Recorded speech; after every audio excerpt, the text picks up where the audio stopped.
G'day everyone. Good evening. I welcome you all to this meeting of the Cardinia Shire Council and declare the meeting open. This meeting will be conducted in accordance with our governance rules, so it's important that members of the public present in the gallery respect the setting and do not disrupt the meeting, particularly during debate and discussion by the councillors on the items in the agenda. It's great to have a full chamber. You're welcome to stay as long as you like. If you would like to leave after the Deep Creek item, that's fine. I just ask that you do so with some decorum because the meeting will continue. All right, let's begin the meeting with our reflection. I would ask those gathered to join us now for a few moments of silence as we reflect on our roles in this chamber. Please use this opportunity for reflection, prayer or thought to focus on our shared intention to work respectfully together for the well-being of our whole community.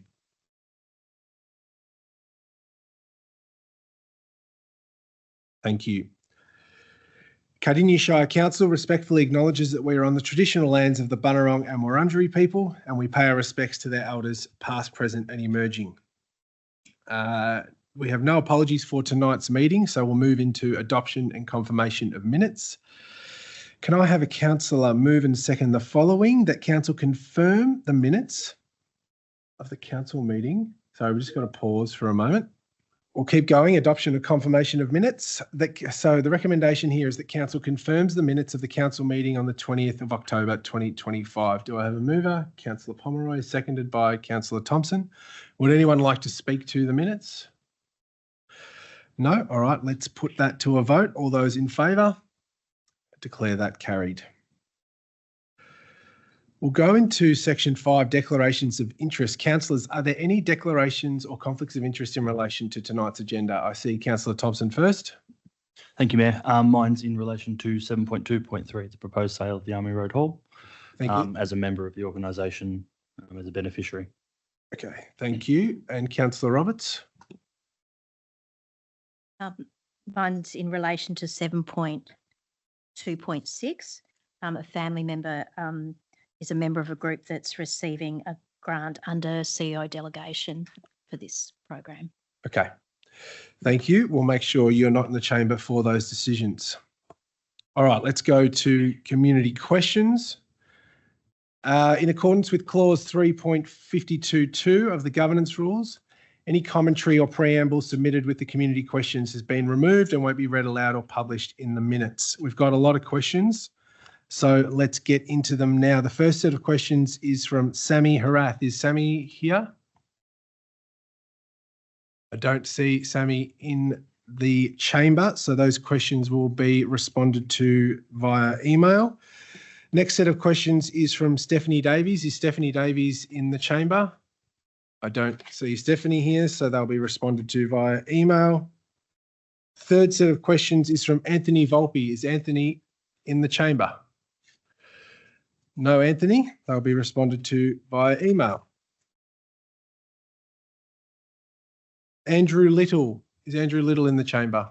Submitted 3 questions. No. Okay. They'll be responded to via email. This will be a quick question time. The next set of questions is from Linda Amos. Is Linda here? Hi, Linda.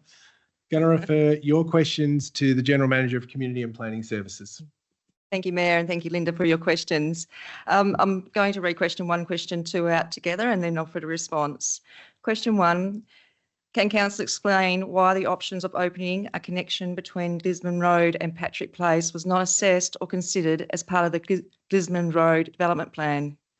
And question 2, in light of these statutory obligations and the clear planning benefits, why was the Patrick Place connection not evaluated or incorporated as a viable access option in the development plan? And will Council commit to formally reviewing this option as part of the next amendment or plan revision? And in response, the question of whether Glismann Road Area Development Plan should enable a through road connection to Patrick Place has been a topic of significant discussion and community interest over many years. This option was assessed during the early stages of the development plan process. 3 earlier versions of the plan included a vehicle connection to Patrick Place.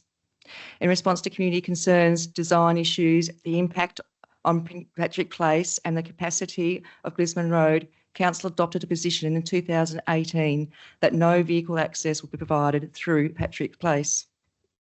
This position was subsequently reflected in the planning scheme amendment and is now a key element of Development Plan Overlay Schedule 19. Both council and the panel were satisfied that the road network exhibited and approved as part of the amendment provided an appropriate and coordinated outcome. Any changes to reintroduce a connection now, whether permanent or temporary, would require a new planning scheme amendment. In relation to question 3 and 4, I will read them out together as well. Question 3, how does council justify the many years during which landowners have been required to endure numerous processes, consultation and obligations only to now be presented with a development plan that still fails to resolve the core issues? And question 4, how does council intend to address the concerns, strain and ongoing burden experienced by impacted landowners, and what steps will be taken to ensure that a workable and coordinated solution is finally delivered? In response to those 2 questions, the challenges faced in Glismann Road are not unique, where fragmented land ownership and site constraints make coordinated development complex. Council tonight consider the adoption of a development plan, but the timing and sequencing of development ultimately depends on landowners and market conditions. To support coordinated, orderly and fair outcomes, Council has taken proactive steps, including funding technical investigation and specialist report of approximately $160,000 to address constraints and guide development, introducing a development contribution plan to share the costs of key infrastructure across all developers, rather placing the full burden on individual landowners, allocated budget for the Glismann Road development plan in 24-25 and appointed urban design and management to prepare the plan, supported by technical studies and informal engagement, and funding further investigations based on landowners' feedback to address staging and access. If approved, the development plan will enable subdivision application to be considered and provides essential information for the development industry to understand requirements. Council officers will continue working with landowners and developers through pre-application discussions on matters such as access, staging and infrastructure delivery. Question 5. What is Council's estimate monetary value of the construction costs for RD02, road, pavement, drainage, traffic, calming, etc., that are not covered by DCP 05 and which must be borne by individual developers? Has Council modelled the impacts that these costs will have on the viability of developing the overall area? In response, the Development Contribution Plan costing sheets were exhibited as part of the Planning Scheme Amendment C238 and remain publicly available on Council's website. The project sheets identify that the total cost of RD/02 is $3.148,574,000. The DCP contribution represents approximately 38.5% of this cost. These quotes are based on 2022 estimates and will be indexed under DCP 05 to reflect changes to construction prices over time. The adoption of the development plan, if this occurs, under consideration tonight, does not change these DCP costs that were heavily scrutinised and endorsed by the Minister's appointed planning panel in 2022. Questions 7 and 8 I'll read together. The Council report acknowledges that the landowners of property 3 is unlikely to subdivide. What fallback position does Council have for acquiring the land LA01 for DCP infrastructure RD/03 if the property owner remains unwilling to sell or develop? E.g., will Council use compulsory acquisition? And question 8, how quickly will Council act if the land remains undeveloped? In response, LA/01 and RD/03 are identified as providing the southern access point for the Western Loop Road. Council will not be acquiring LA/01 or constructing RD/03. The responsibility for delivering access and infrastructure within the approved framework rests with landowners and developers. Development plan under consideration tonight provides 2 alternative road connection options at the northern end and the Western Loop. These options ensure that all landowners have a pathway to achieve access without LA/01 and RD/03. Thank you for your questions. Thank you, Mayor. Thank you, Debbie. Next set of questions is from Tracy Bowes. Tracy in the gallery. Thanks, Tracy. I'm going to refer your questions to Peter Benezik. Through you, Mayor, and thank you for your question, Tracy. I've got two questions which I'll read out, followed by the response. Question 1, what are the tender documents being prepared? When are the tender documents being prepared and issued for work to commence on Huxtable Road? And question 2 is how long will the process take in response within 30 days or longer and then awarded? The response is the tender documents for the construction of Huxtable Road in Pakenham Upper were tendered on the 4th of October till the 28th. They are currently under evaluation and we are expecting to award the tender in December, providing that there's an appropriate tenderer. Thank you for your question. Thank you, Peter. All right, let's go to ordinary business. Item 7.1.1, Glismann Road Area Development Plan Approval. The recommendation is that Council 1 approves the Glismann Road Area Development Plan November 25, Attachment 3 to this report, under the provisions of Section 4 of Schedule 19 to Clause 43.04 Development Plan Overlay of the Cardinia Planning Scheme, and A, approves minor administrative formatting and editorial changes to improve clarity and consistency throughout the document, provided such changes do not alter the strategic intent of the development plan. B, requires that any changes made to the document be recorded in an appendix to the approved and stamped Glismann Road Area Development Plan. 2, notes the Engagement Outcomes Report, October 2025, Attachment 4 to this report. And A, thanks landowners and key internal and external stakeholders for their valuable participation and input during the informal engagement process. And B, acknowledges the feedback received and its important role in shaping the Glismann Road Area Development Plan. Do I have a mover for this, councillors? Councillor Owen. Thanks, Mayor. I move the officer's recommendations. Thanks. Thank you. We note that. Is there a seconder? Councillor Colin Ross. Over to you, Councillor Owen, to speak first. Thank you, Mayor. Tonight, Council looks to approve an important milestone for Beaconsfield and Cardinia Shire, the approval of the Glismann Road Area Development Plan. This plan has been years in the making, starting with the Beaconsfield Township Strategy 2001 and reinforced by the Structure Plan in 2013. And I just want to refer to some emails that councillors have received recently, and it does talk about resident frustrations and the challenges involved in this this process. And I just want to acknowledge that. And obviously, we saw that reflected in the community questions. But obviously, the challenges around Patrick Place was answered, but I'll talk about that a bit later. But following 2013 in the structure plan, the Cardinia Planning Scheme Amendment, which rezoned land in the Glismann Road area to a residential zone, enabling residential subdivision through a development plan and development contributions plan, which was approved by the Minister in 2022. So the Glismann Road area is challenging. It's not a simple site. There's 21 separate land titles, 3 of which is along the Old Princess Highway. Slopes do range from moderate to extremely steep, vegetation and prominent ridge lines.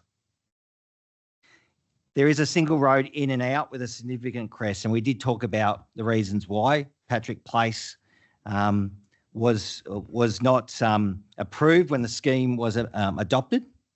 So the scheme says no access to Patrick Place, and we do note if there was to be access to Patrick Place, there would need to be a planning scheme amendment, which would be several years probably in the making to change.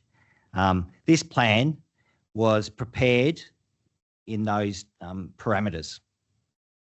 No access to Patrick Place because of the challenges that was looked back in 2016, whether it was dangerous, the road connecting into to the North Estate.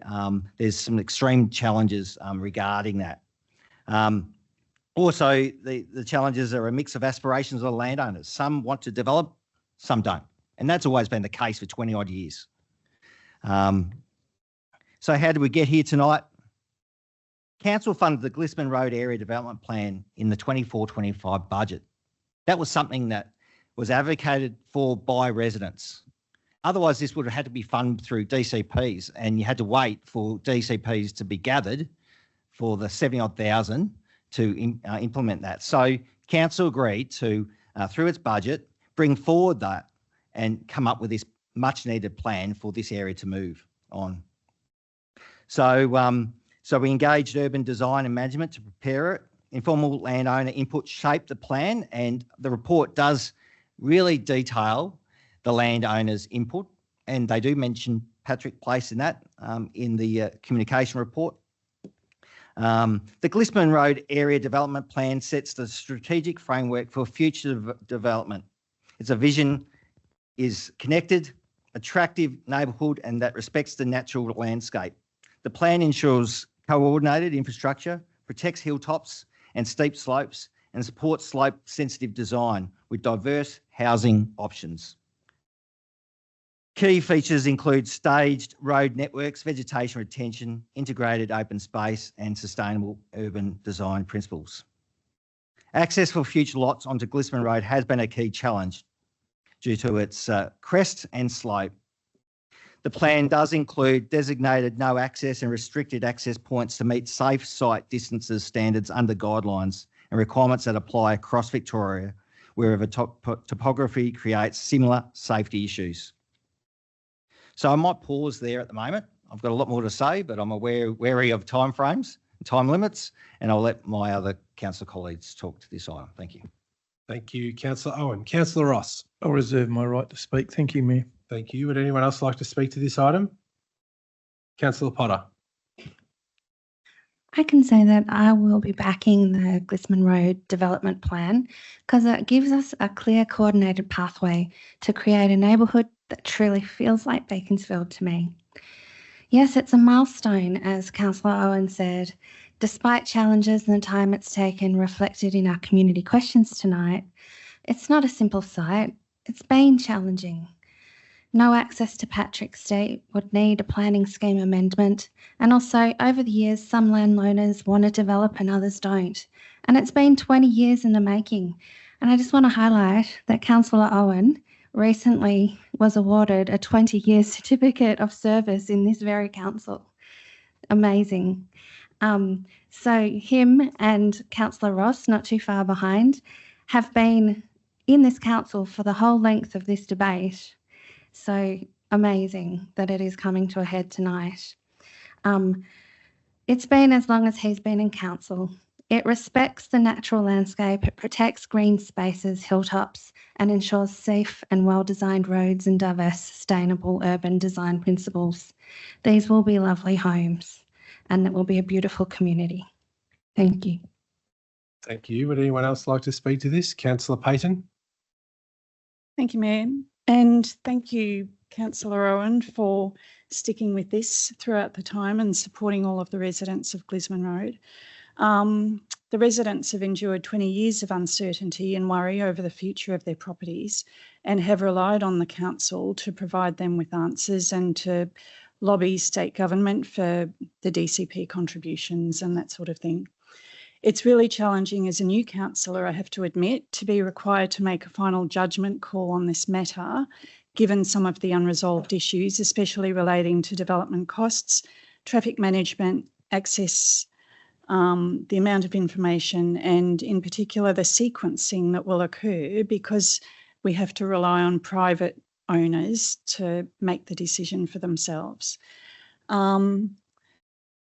So my concerns are for the residents of Glismann Road and the uncertainty that they face.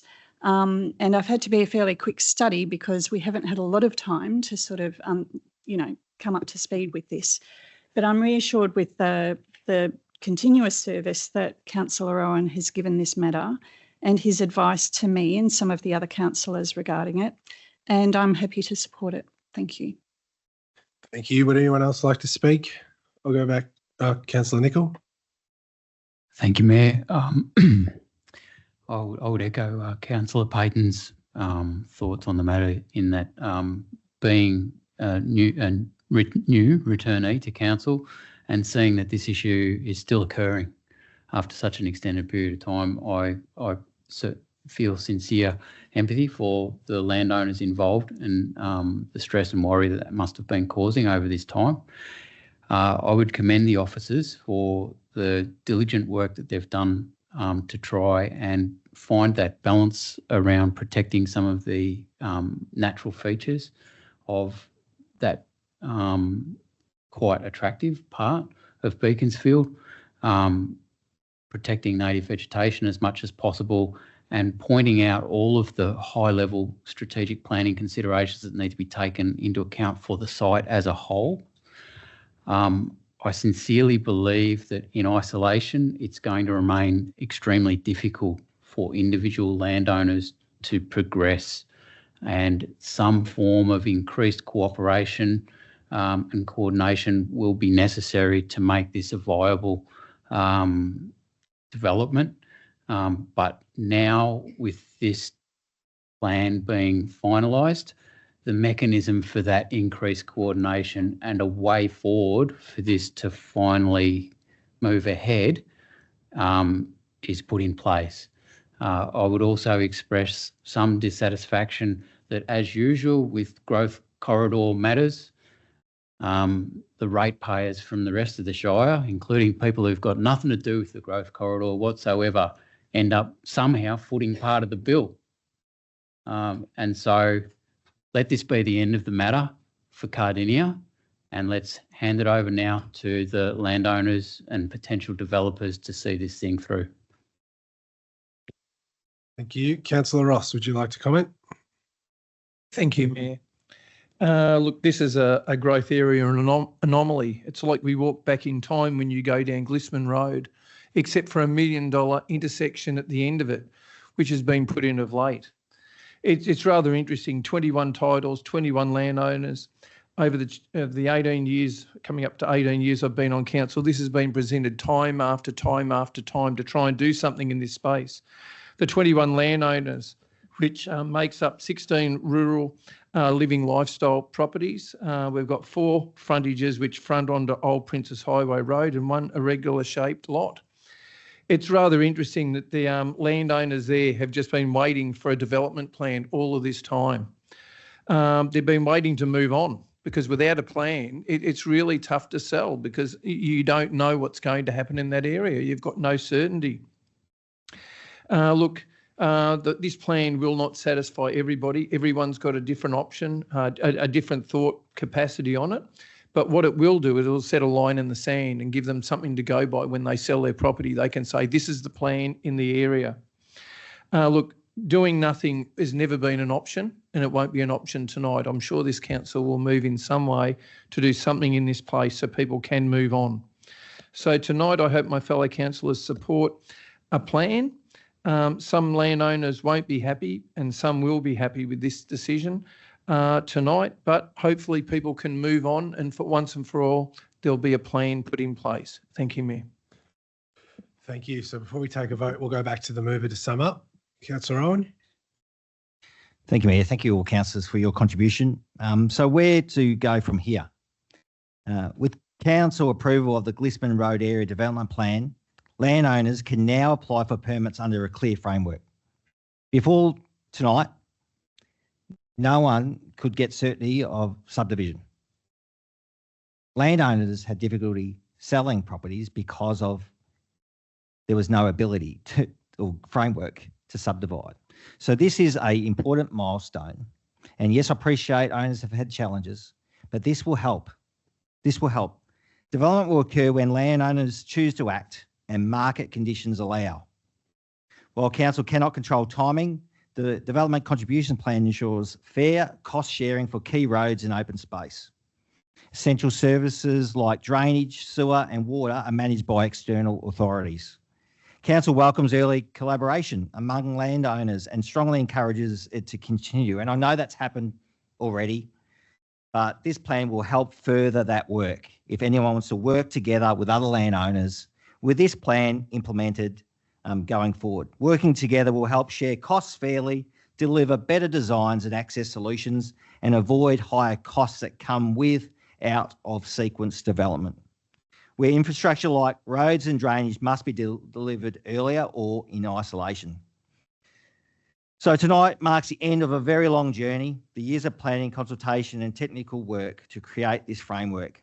And I acknowledge the extensive work done by our planning department and particular planners as well. But it is also the beginning of the next stage where we now have a planning document that will guide pre-application discussions and become the basis for future planning permits seeking subdivision in the Glismann Road area. And I know it may take time, but over time, Glismann Road will become a welcoming and attractive new neighbourhood that feels part of Beaconsfield while retaining its very unique landscape character, which it has now. So I move the item. Thank you. Thank you, Councillor Owen. So we'll put the officer recommendation to 7.1.1 up for a vote. All those in favour? I declare that carried. Thank you, Councillors. 7.2.1 Pakenham Golf Course Deep Creek Reserve recommendations. The officer recommendation here is that Council 1 notes the findings of the Pakenham Golf Course Community Engagement Outcomes Report. 2, endorses officers to undertake an expression of interest process for the future management of the Pakenham Golf Course with the option for a long-term lease arrangement. The ELI will invite proposals aligned with the 3 golf options outlined in the feasibility study. And finally, 3, acknowledges that it has not made a decision to continue golf at the site and that any future decision regarding the continuation of golf will be informed by the proposals received through the EOI process. Do I have a mover for this item? Councillor Pomeroy. I'd like to move an alternate. Thank you. Please present that. The council notes that the findings of the Pakenham Golf Course Community Engagement Outcomes Report, so no change to item 1. Yep. Item 2 endorses officers to undertake an expression of interest process for the future management of the Pakenham Golf Course with the option for a long-term lease arrangement. And this is where it differs. The EOI will invite proposals aligned with the use of golf at the site alongside alternative proposals in accordance with the permitted zoning. And 3 is exactly the same, acknowledges that we have not made a decision. Okay. So we note your alternate motion. Is there a seconder for that? Councillor Trudy Payton. Okay. Over to you to speak first, Councillor Pomeroy. Thanks, Mayor. Over recent months, the community has really rallied to help inform the conversation about the need for golf to be returned to the Deep Creek Reserve site. Thank you for your passion and insights, and it is great to see a full chamber here. The community sentiment is clear from the results of the Community Engagement Survey, and I note the findings of the report and that continuation of golf is the preferred sentiment. You'll note throughout the survey, though, from both those that wish to see golf returned and those that were more interested in the other options, that the financial viability of golf and the cost to ratepayers remains a concern, alongside the community benefit. It has been raised a number of times, including statements such as, my suspicion is that of the 3 options, it has, and this was in relation to option 1, it has the least likely long-term viability. And as such, we would likely be revisiting the issue of golf being retained in a few more years, with the kicker of having spent $2 million in the process. 2, if a private investor or operator is brought on board, the cost to the public may outprice locals and beginners from participating.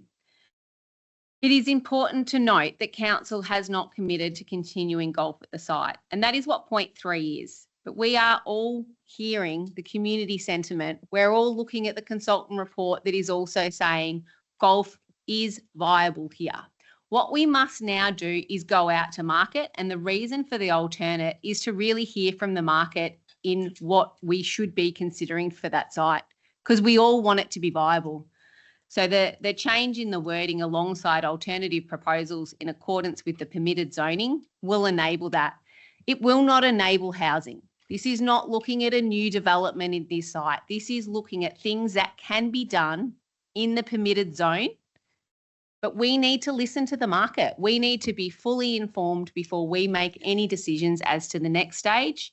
I really look forward to reading through what the next report is on the market, what those expressions of interest come in, and what this site will be developed into the future for community benefit, but also financial sustainability for the region. Thank you. Thank you, Councillor Pomeroy. Councillor Payton. Thank you, Mayor, and thank you, Councillor Pomeroy, for this alternate. A key responsibility for us in this chamber is to ensure that we spend ratepayers' money wisely. That principle must guide every decision we make, and time is money. One concern I have is the time it has taken to reach this point, asking for formal expressions of interest that will give us real evidence of investment intentions for Deep Creek Reserve. Back in August, I voted against the motion to go to community engagement without extending that process to request expressions of interest at the same time, but here we are. I commend Councillor Pomeroy's alternate motion. While community engagement shows strong support for golf continuing at Deep Creek Reserve, we cannot make a final decision until we fully appraise the offers. We need to ensure that any future plan is viable.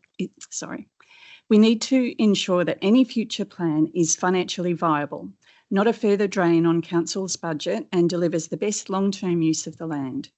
Broadening the expression of interest now to include submissions that don't include golf in this alternate motion proactively gives us a plan B.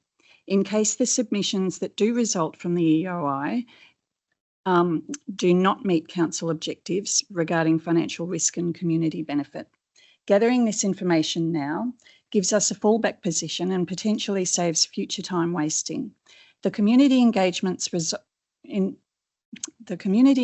results confirm what many of us suspected. The community wants golf to remain at Deep Creek and they want costs minimised.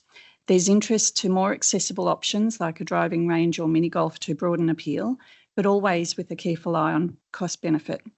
I'm concerned that the report notes that a community-led survey was submitted but dismissed by Council because it fell outside of the scope of engagement.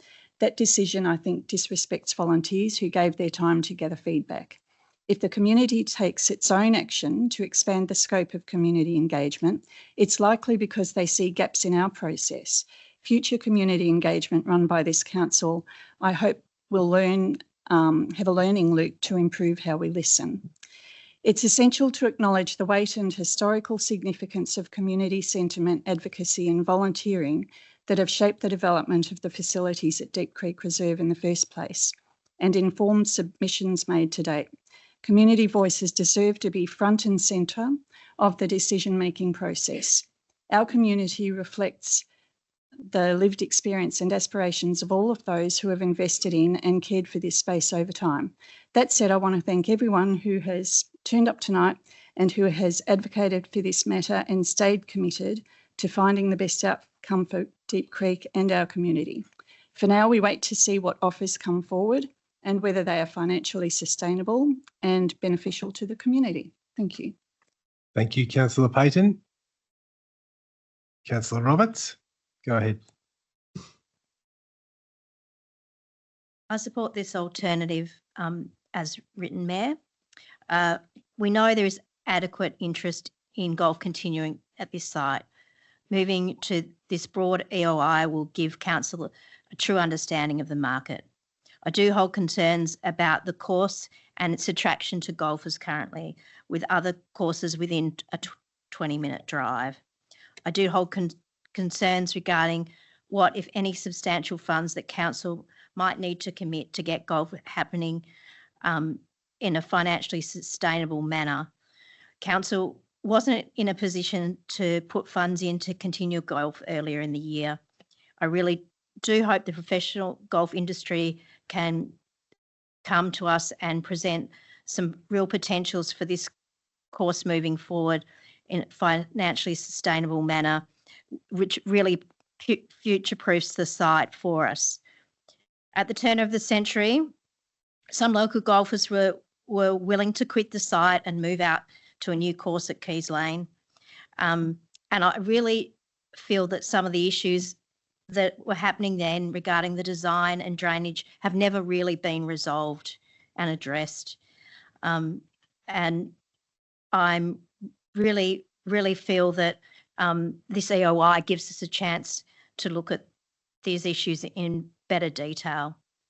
I do want to acknowledge the officers who've been working with the consultants on the consultation, and also acknowledge the work they're doing to get the site active this summer through local food trucks, tenders being opened for visits to near the playground, and the investigations that they have they're undertaking to look at hire of the facility for functions in the near future as well.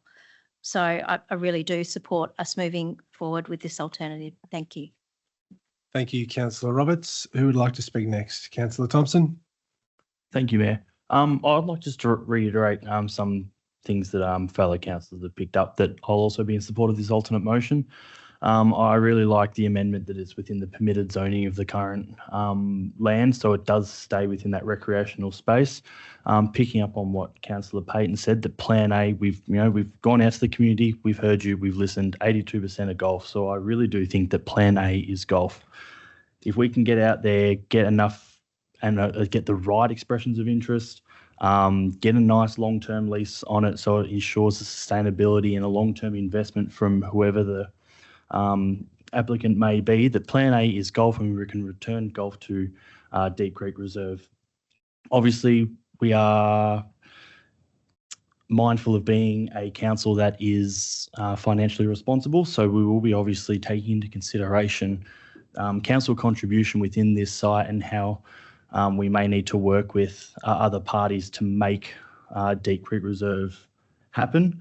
But I am confident that from the contents within the report, the community support that's been shown so far, and echoing the awesome work that the officers have done so far, that we'll be able to find a suitable tenderer for golf at Deep Creek Reserve as Plan A, as I mentioned before.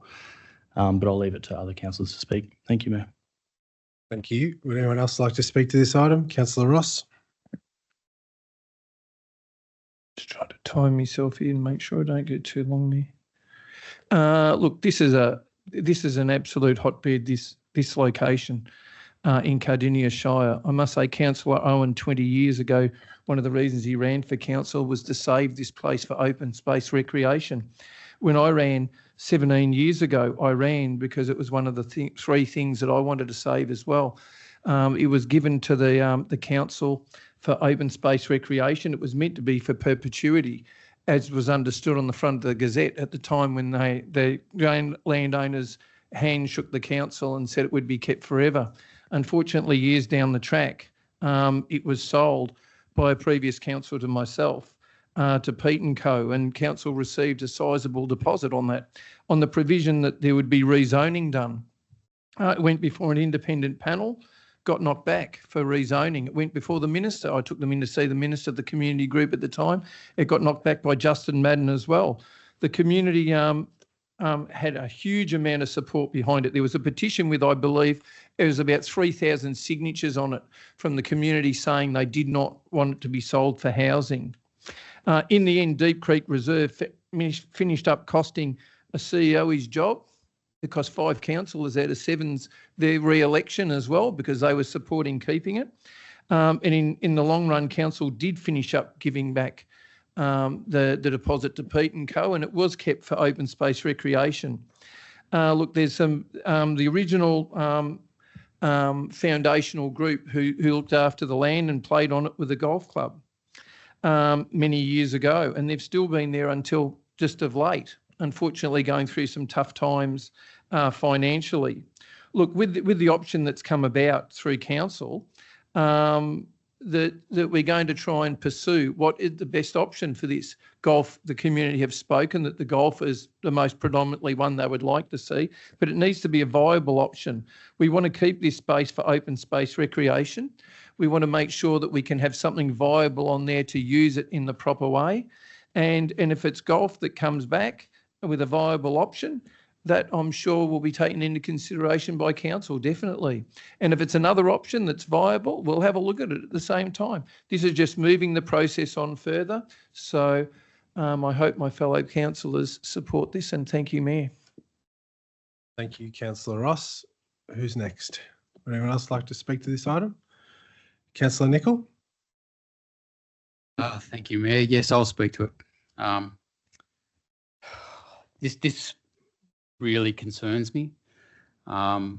I'd like to commend the members of the community who have been motivated by their passion to participate in this process, and all of the submissions that came in were really thoughtful, well thought through.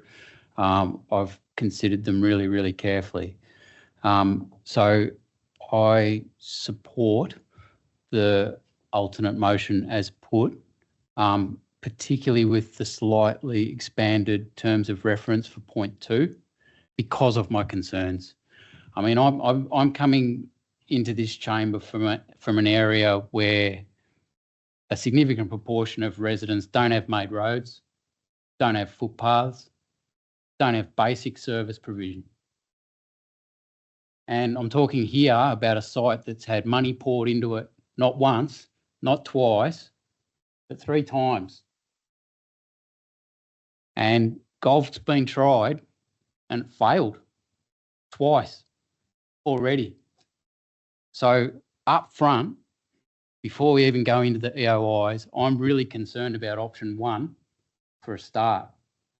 So I'm going to be going through the EOIs with a fine-tooth comb, because if we're going to pour money into this site again, given what other residents and other ratepayers around the edges of the Shire go without, and if you want to build your road in my part of the Shire, you've got to pay for it. You've got to chip in. You don't get it given to you. So I'll be going through the EOIs really, really closely. I hope we get some quality submissions and hopefully can find a feasible way forward that means we won't spend any more money on this site, not for another 2 generations. Thanks, Councillor Nickell. Would anyone else like to speak to this item? I'm happy to speak to this item. I'm going to jump in. I'm really pleased to see the item presented tonight, and I'm hopeful that we are another step closer to golf coming back. It's been mentioned, 82 participants, in the survey, 82% of participants in the survey want golf to continue at the site. That's a great thing. Now, of course, we know the issues. We know the weed infestation. We know the irrigation system. We know the issue here is the cost, as has been mentioned many times. But it's particularly the ongoing costs, not necessarily the setup costs that have been associated with the site historically. We all are in agreement that we need to find a way to reduce the burden on our residents and our ratepayers if we are to move forward with this site. I want to thank the community for standing up and being counted on this issue. I'm really proud of that. When I was invited to the forum about this, I think we were at Outlook. One of the things that I mentioned was a key risk to the site was apathy from the community, and we did not see that.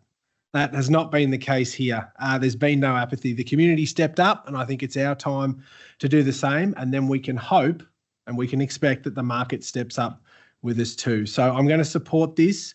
Going to an EOI is, of course, the considered appropriate way to move forward, because we can't be naive. As Councillor Nickell mentioned, we know that golf has failed here before, so we shouldn't be naive. We can't just plough money hand over fist into the site. It needs to be considered.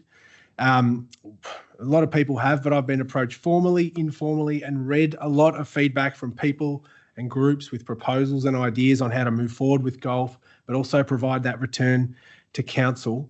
This EOI process is the best way to determine that viability, the true viability of the site and the future of golf, because we get to test the market, we get to understand what it could potentially look like. But there's no doubt in my mind that this is a positive step and the right way to go, so I'll be supporting it tonight. Anyone else like to say anything before we close the item out? No, I'll go back to you, Councillor Pomeroy. Thank you, fellow councillors, for your comments.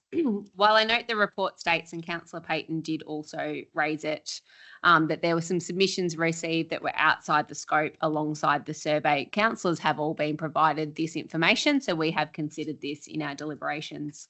I'm really looking forward to seeing the EOI submissions, and I really do hope the market provides some great options. So we've got a number of options that we can choose from. And for this item to return to the chamber in 2026 for a decision. This is about the long term, and I really appreciate that it is a lengthy process, and there are a number of golfers that are just super keen to get back on this course. But we know that no one wants a Band-Aid fix, and I look forward to putting this to a vote. Thank you. All right, thank you. So we'll put Councillor Pomeroy's alternate to 7.2.1 up for a vote. All those in favour? I declare that carried. Thank you, councillors. 7.2.2, proposed sale of 1 Halford Street, Upper Beaconsfield. the officer recommendation is, and we might just pause while those in the gallery who want to leave. Thank you.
All right, we'll keep going. I want to thank the gallery for leaving quietly. They did a fantastic job, and thank you to those who are going to stay with us. So we'll go into, as I said, 7.2.2, proposed sale of 1 Halford Street, Upper Beaconsfield.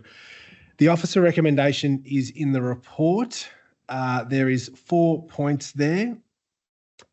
Just to summarise briefly, it notes and thanks the public. It notes that requirements of the Local Government Act have been met. It authorises the CEO to proceed with the sale at Halford Street at or above market value, and it authorises the CEO to enter into that contract of sale. So that's the officer recommendation, points 1 to 4. Do I have a mover for that? Councillor Owen?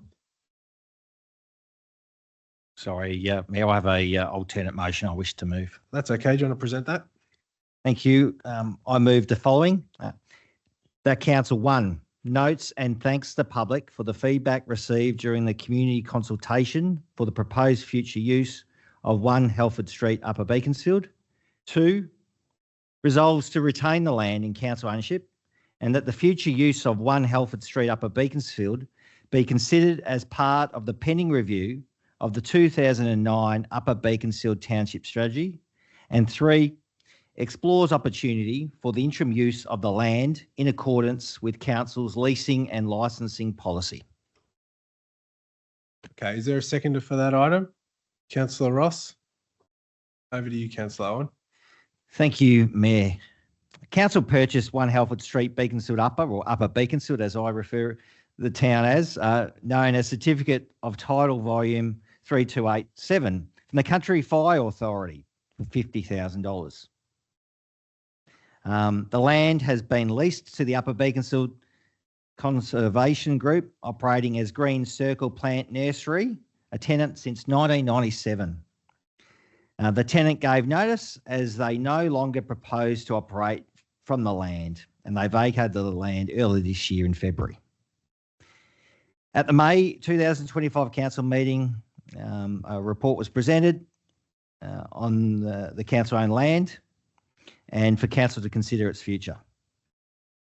At the meeting, council resolved that initial assessment was the land was surplus to council needs and to commence the statutory process to sell the property and undertake community engagement in relation to the intention to sell the property. And also part of that resolution was an amended motion to go to community consultation and ask the community about future use if there was a need for the land. So consultation went from 10th of June to the 7th of July with feedback considered, and it's in this report. It was to capture the community's feedback during the consultation period. Officers organised a Creating Cardinia page, a face-to-face engagement opportunity held at the Upper Beaconsfield Community Centre, and an article in the Village Bell Town newsletter. The engagement asked the community, what do you think would be the best future use for the site? 6 options were offered, with the respondents choosing more than one option. There was a total of 52 individual responses, and I'm really pleased with that. 11 residents attended the face-to-face engagement at the Upper Beaconsfield Community Centre. There was also a submission from the Cardinia Catchment Land Care, who gave a detailed submission regarding an environment project or program for the site. So the consultation obviously is attached to the report where people made several suggestions.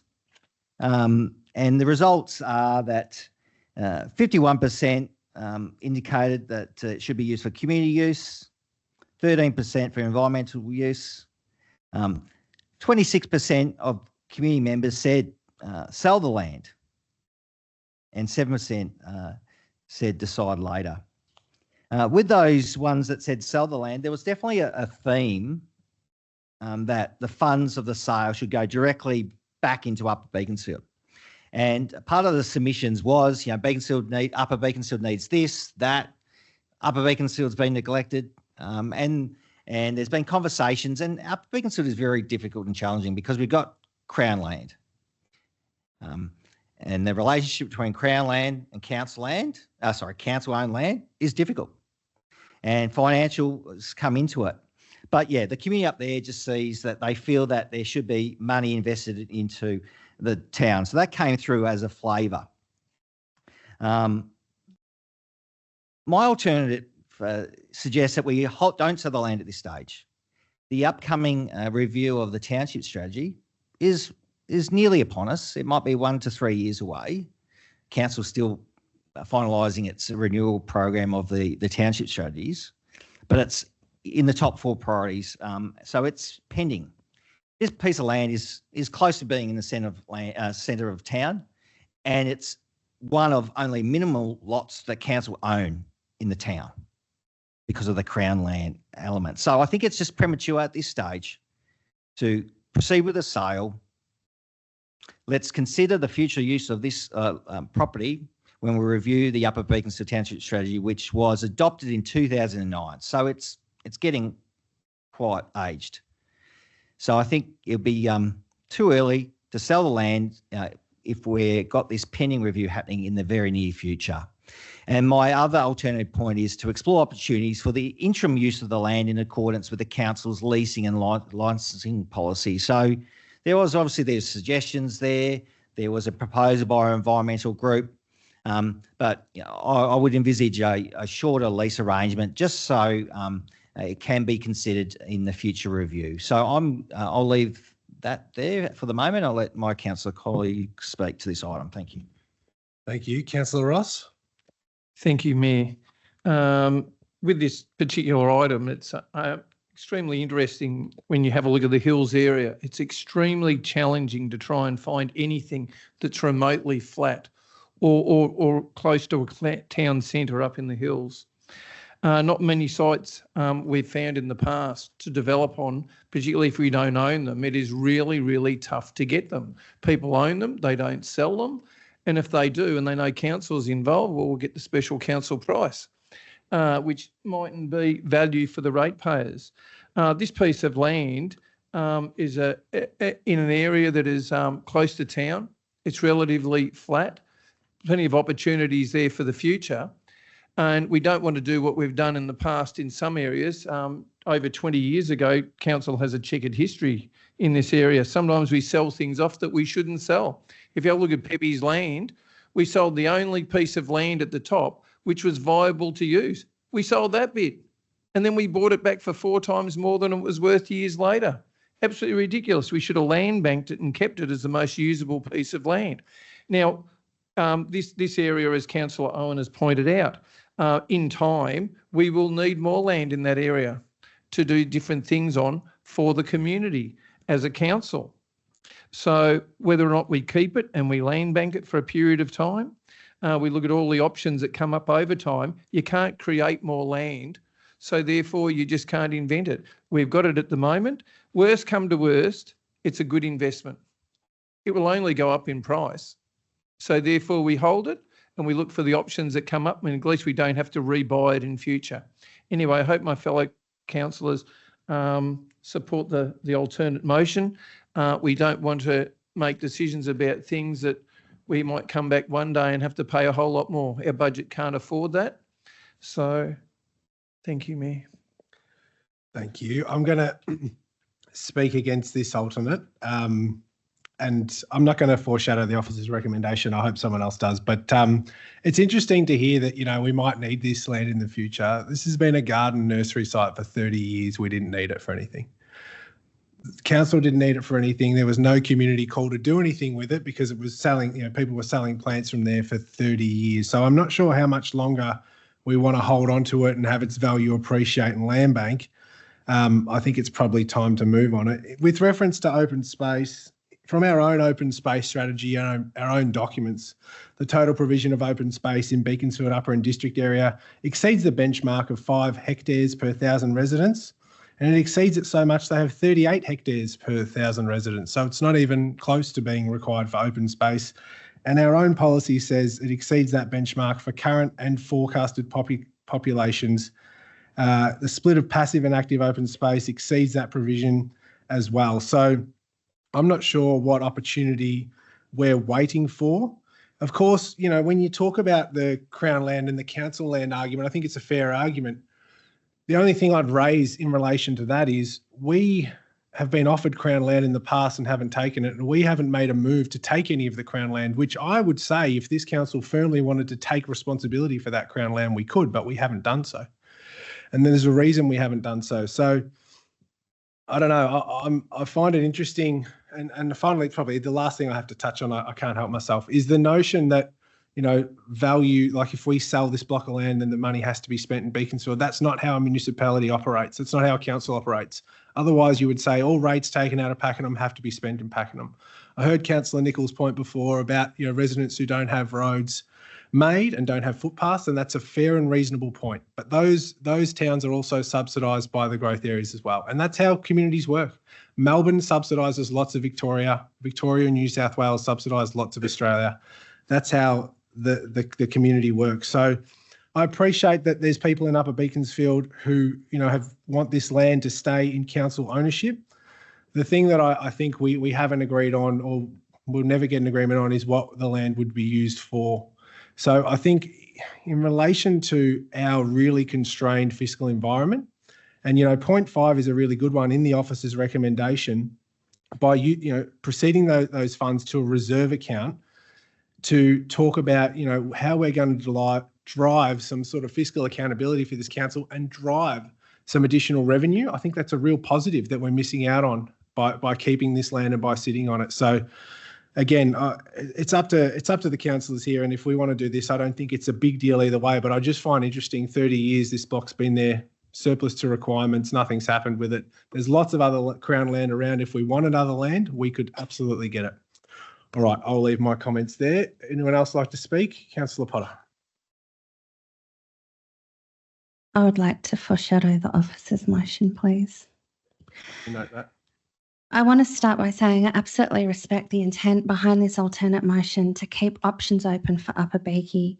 And let me be clear, I love Upper Beaconsfield. I have family friends there, and I want the very best for the community, just as I want the best for all towns across Cardinia. I've read correspondence where residents from Upper Beaconsfield have made me feel bad. Council proudly supports the Upper Beaconsfield Festival every year. You are not left out in the dark. We're one of its major sponsors, and I genuinely love that festival. It's amazing. We should always support it for years to come. On top of that, we've recently invested $220,000 for the Community Complex Energy Resilience Hub, redevelopment of the pavilion, planning for the Reserve Master Plan. The commitment remains. But here's the reality. Community feedback about the land in question was mixed. Just over half said keep it, while the rest supported selling or suggested using the funds for something meaningful. That's not a clear mandate to hold onto this land indefinitely. There's no plan for this site. The message is keep it just in case something comes up. To me, that's not a strategy. That's uncertainty. Meanwhile, council could spend around $10,000 each year on insurance rates and fire risk mitigation for a vacant block that delivers no return to community spirit or economy. We also need to acknowledge the past. The old nursery was a wonderful local spot, but that chapter is now closed.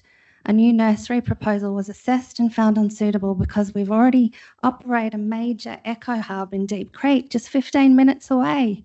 Duplicating makes no sense. So let's look at the opportunity. Selling this land could inject around $1 million, give or take, into the council reserve, not the council coffers, as some have feared, but into the community reserve.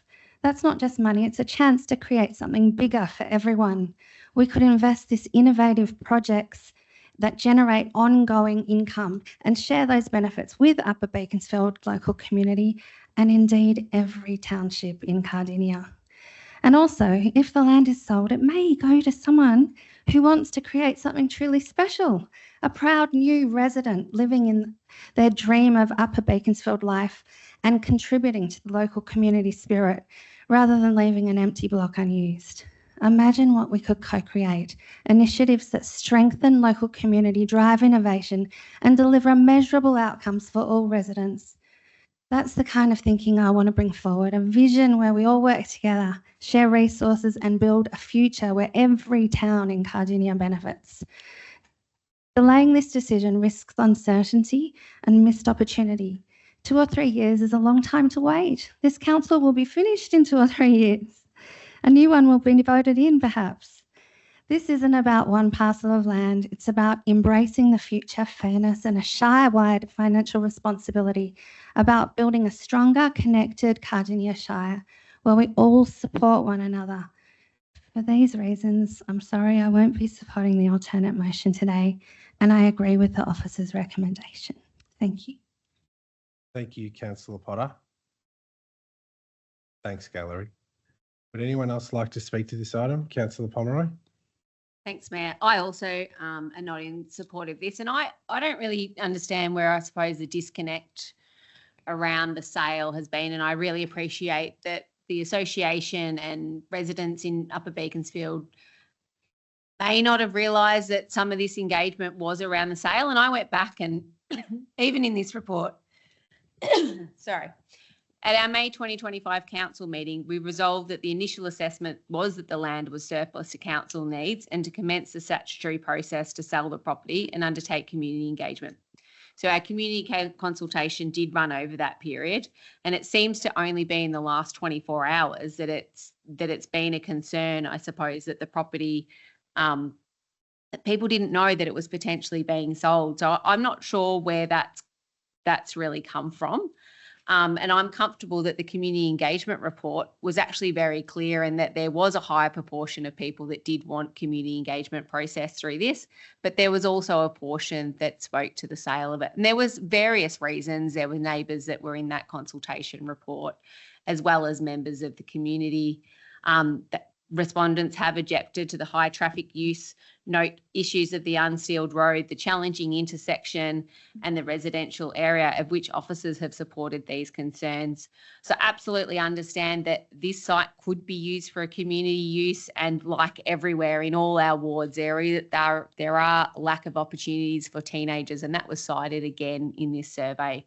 But on balance, I believe that this should be sold. And this is a council asset as well as being a community asset, and without plans for it. And I know the township strategy, and that may not be 3 years away, that may be 10. So they're my reasons for voting against this one tonight. Thank you, Councillor Pomeroy. Would anyone else like to speak to this item? Councillor Payton. Thank you, Mayor. I'll be supporting the item. Key for me is the fact that we received an email recently from Cameron Rock. He's the president of the Upper Beaconsfield Association. The Upper Beaconsfield Association is a really important local authority in Upper Beak.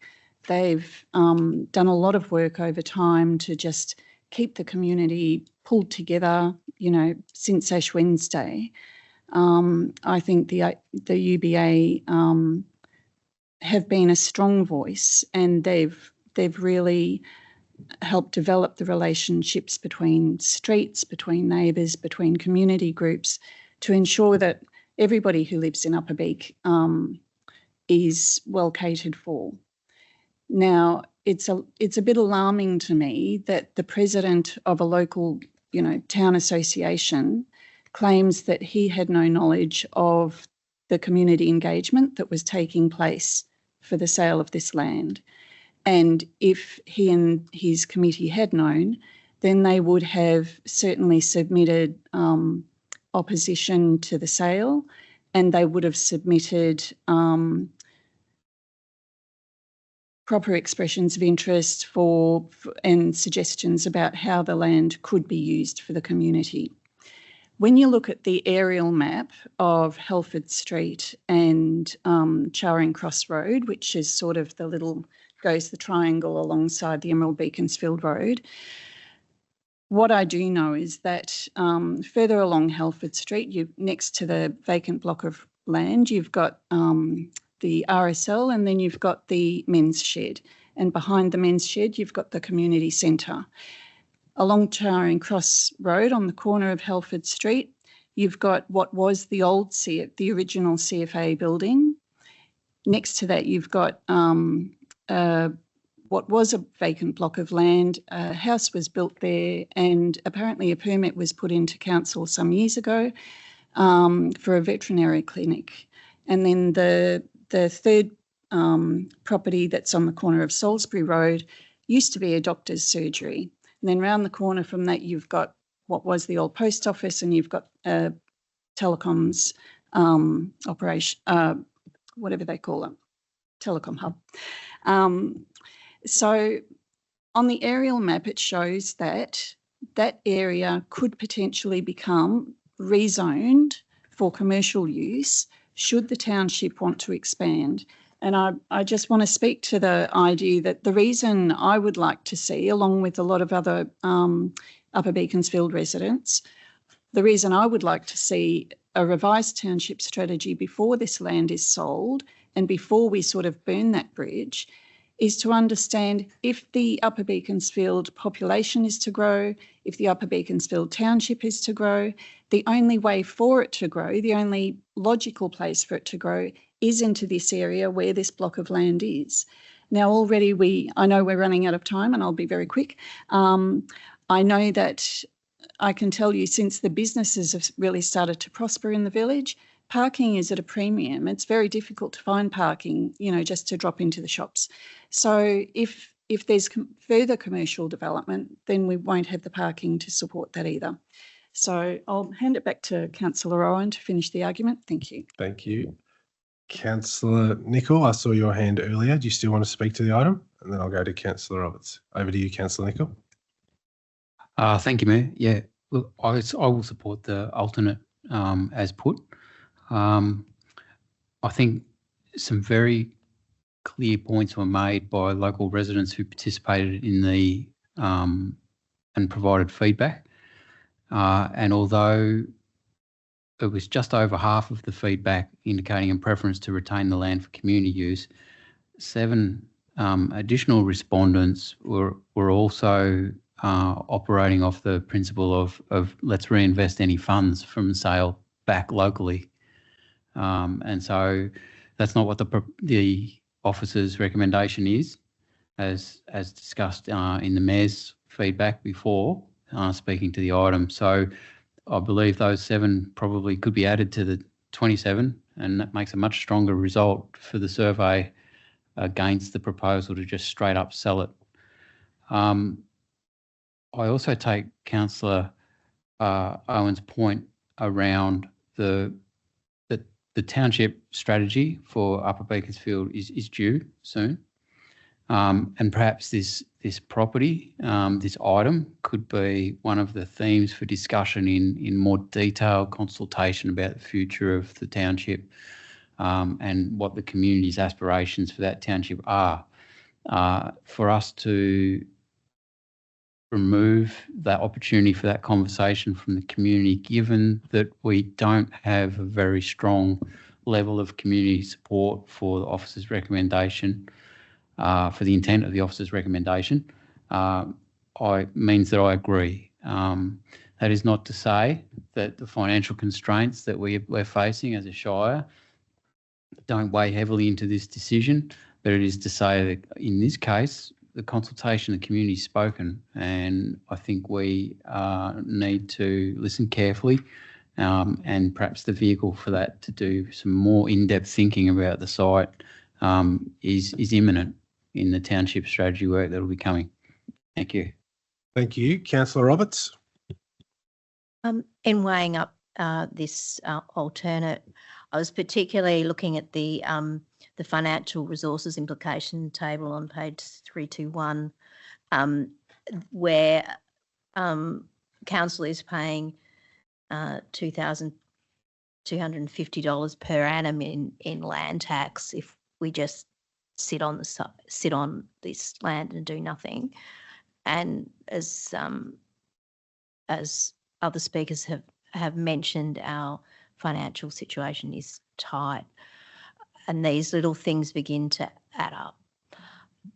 So in supporting it, I really want the community to take action on point 3, which is participate in looking at whether there's uses that can, and a lease that can be set up so that things can balance out, and we can have a tiny bit of income coming in, and we can go to that next column and apply to not be paying for the land tax, and then we can move to with the review and also as we begin to explore other changes that we're making and ideas that we're coming up with for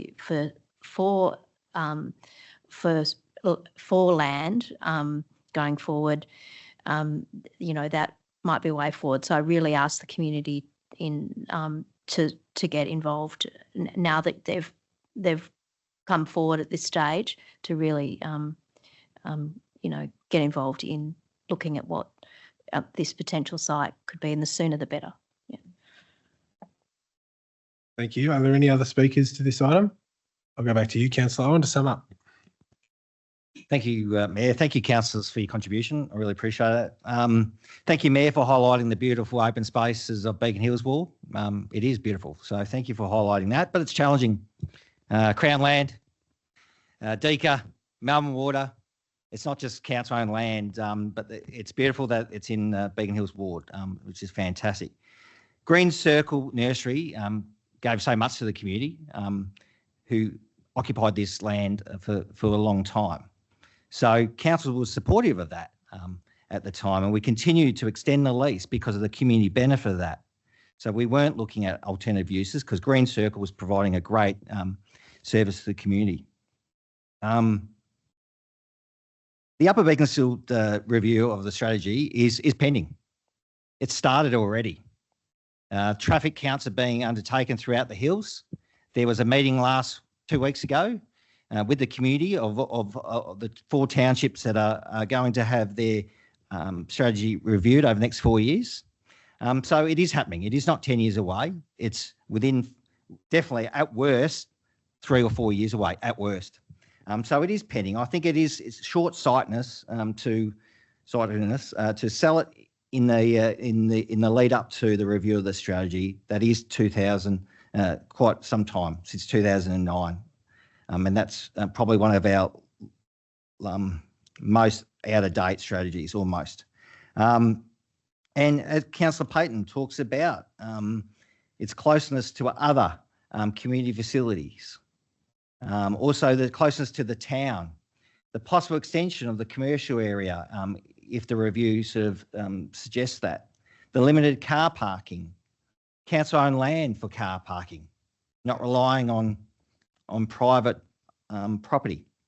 I do acknowledge people had varying views. Thank you. Please sum up. It's 2 minutes. Oh, is it? 2 minutes. Okay. But yeah, thank you. I encourage and I ask councillors to support my alternative. Thank you. All right. So we'll put Councillor Owen's alternate to 7.2.2 up for a vote. All those in favour? Against? I declare that carried. Councillor Thompson, you're going to leave the room now. Thank you. Before we go into the next one.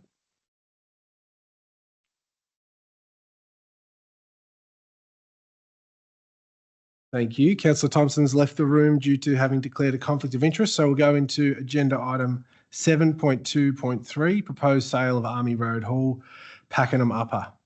The officer's recommendation is that Council 1 notes and thanks the public for the feedback received during the community consultation for the proposed sale of Army Road Hall by private treaty to the Cardinia Civic Concert Band. 2, notes it has met the requirements of Section 114 of the Local Government Act 2020. 3, resolves to sell Lot 1 on TP 238546B and Lot 1 on TP 29705C, known as the Army Road Hall at Pakenham Upper by private treaty to the Cardinia Civic Concert Band for the certified valuation sum of $20,000 excluding GST plus costs. And finally, 4, authorises the Chief Executive Officer to finalise negotiations and to sign the contract of sale and all other necessary documents associated with the sale of Lot 1 TP 238546B and Lot 1 TP 29705C, known as the Army Road Hall at Pakenham Upper, to the concert band. Do I have a mover for this item? No mover. Councillor Ross, do you want to move the officer recommendation? Yes, thank you, Mayor. Thank you. Is there a seconder? Councillor Roberts. Over to you, Councillor Ross. I resolve that Council 1, the recommendation notes and thanks the public for the feedback received during the community consultation for the proposed sale of the Army Road Hall by private treaty to the Cardinia Civic Concert Band. 2, notes that we've met the requirements of Section 114 of the Local Government Act 2020. That 3, resolves to sell Lot 1 TP 2385446B and Lot 1 TP 297005C, known as Army Road Hall at Pakenham Upper by private treaty to the Cardinia Civic Concert Band for the certified value sum of $20,000 excluding GST plus costs.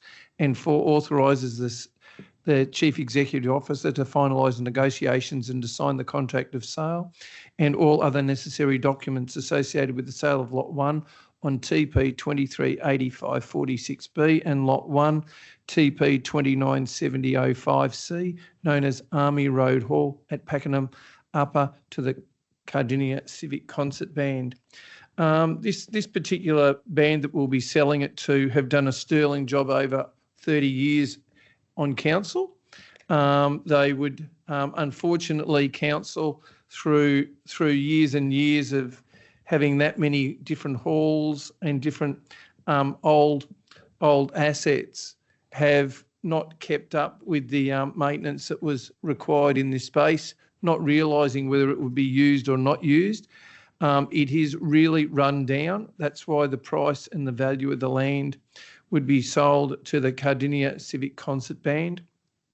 We think it gives them an opportunity to view some of the options at their disposal, whether it could become a home for them if they can get some money towards rejuvenating the site. We know that they've used it in the past, and we hope that this might give them a bit of a leg up to look at some options in future. It had been noted that it would not be purchased as merely a piece of land that if it was cheap that they could resell it and just make some money out of it. That was not the option at all. There will be some, the CEO will have the authorisation to negotiate with the group over this site and make sure that it would not be used for that purpose, but potentially could be their home. Anyway, I look forward to hearing my fellow councillors' views on this, and I hope they support it. Thank you, Mayor. Thank you. Councillor Roberts. Thank you, Mayor. The Cardinia Civic Concert Band are the only organisation with existing use rights for this hall. The hall can either be purchased by them or it needs to be demolished. It's as simple as that. With the rights use set to expire shortly, council needs to progress with the sale, given the band's interest. With increased pressure on our supply of community spaces, the band wishes and the band's wish to have a venue which they can use to their own timetable, this sale makes sense. Given the hall is located in a rural conservation zone and a bushfire zone, so the likelihood of other uses being approved in the hall or on the site in the future is extremely low. It's basically negligible. the perspective I have is that the band need to be aware of the decision they're making and the responsibility that they're taking on becoming an owner of a facility. They do need to really think about that as they go into this. The council is also doing its utmost to do this process appropriately and in line with all of the appropriate policies and guidelines, and to ensure that every step is being done properly. We have a probity officer in place. While the band is eligible for Council's Community and Capital Works program, it needs to also keep in mind that Council has many demands on this grants program. I support the sale, given that it will enable this community asset not to be lost forever. Thank you. Thank you, Councillor Roberts. I'm just going to jump in. I'm going to support this one. I also want to touch on a couple of things that have come up as just a part of the commentary around this, some of the formal feedback from the feedback process, but also a little bit informally. I want to start by saying a councillor having a conflict of interest is not an unexpected thing. That's why there's provisions in the Act for what to do if it happens. So what's important is when it does happen, how it's managed. And that's why Councillor Thompson is not in the chambers at this point in time. And that's why he's not been involved in any of the briefings or conversations about this item. So I just want to make that really clear. In terms of the valuation, it's clearly impacted by the planning controls that it falls under and the conditions around existing use rights, which you touched on, Councillor Roberts. So straight from the report. In terms of the value placed on this property, officers agree that appears to be low and seems below market value. When taking into consideration the restrictions on this parcel of land, the valuer, noting that these include that a residence cannot be built on this property and without the existing use rights, a public building is not even permitted, has determined a land value of $80,000. When the valuer has further considered the state of the building and cost to demolish the building value ascribed is $20,000 if sold with the building remaining. The difference between the $80,000 and the $20,000 is essentially the demolition cost. So basically, if the band can make this work, then that's a great outcome and they have a permanent home. If they can't, the building will have to be demolished. No building, no housing can be built here. No other community building can go here. So I just want to make that really clear. I'm pleased we have that protection as a council moving forward. Should the sale be successful, as I assume it will be in a few moments' time following a positive vote, we're going to retain the ability to get it back. Again, from the report, if the proposed sale is undertaken and acquired by the band representatives have indicated that it would be appropriate for a condition to be included in the contract of sale for the property to be returned to council if the use of the building or land was no longer viable, and then it would not be sold to another party. So I think it's a pretty clear one. I'm going to leave it there. Would anyone else like to speak to this item? Councillor Pomeroy? I think it is interesting to note, Councillor Roberts, that the band wishes to use this venue to their own timetable.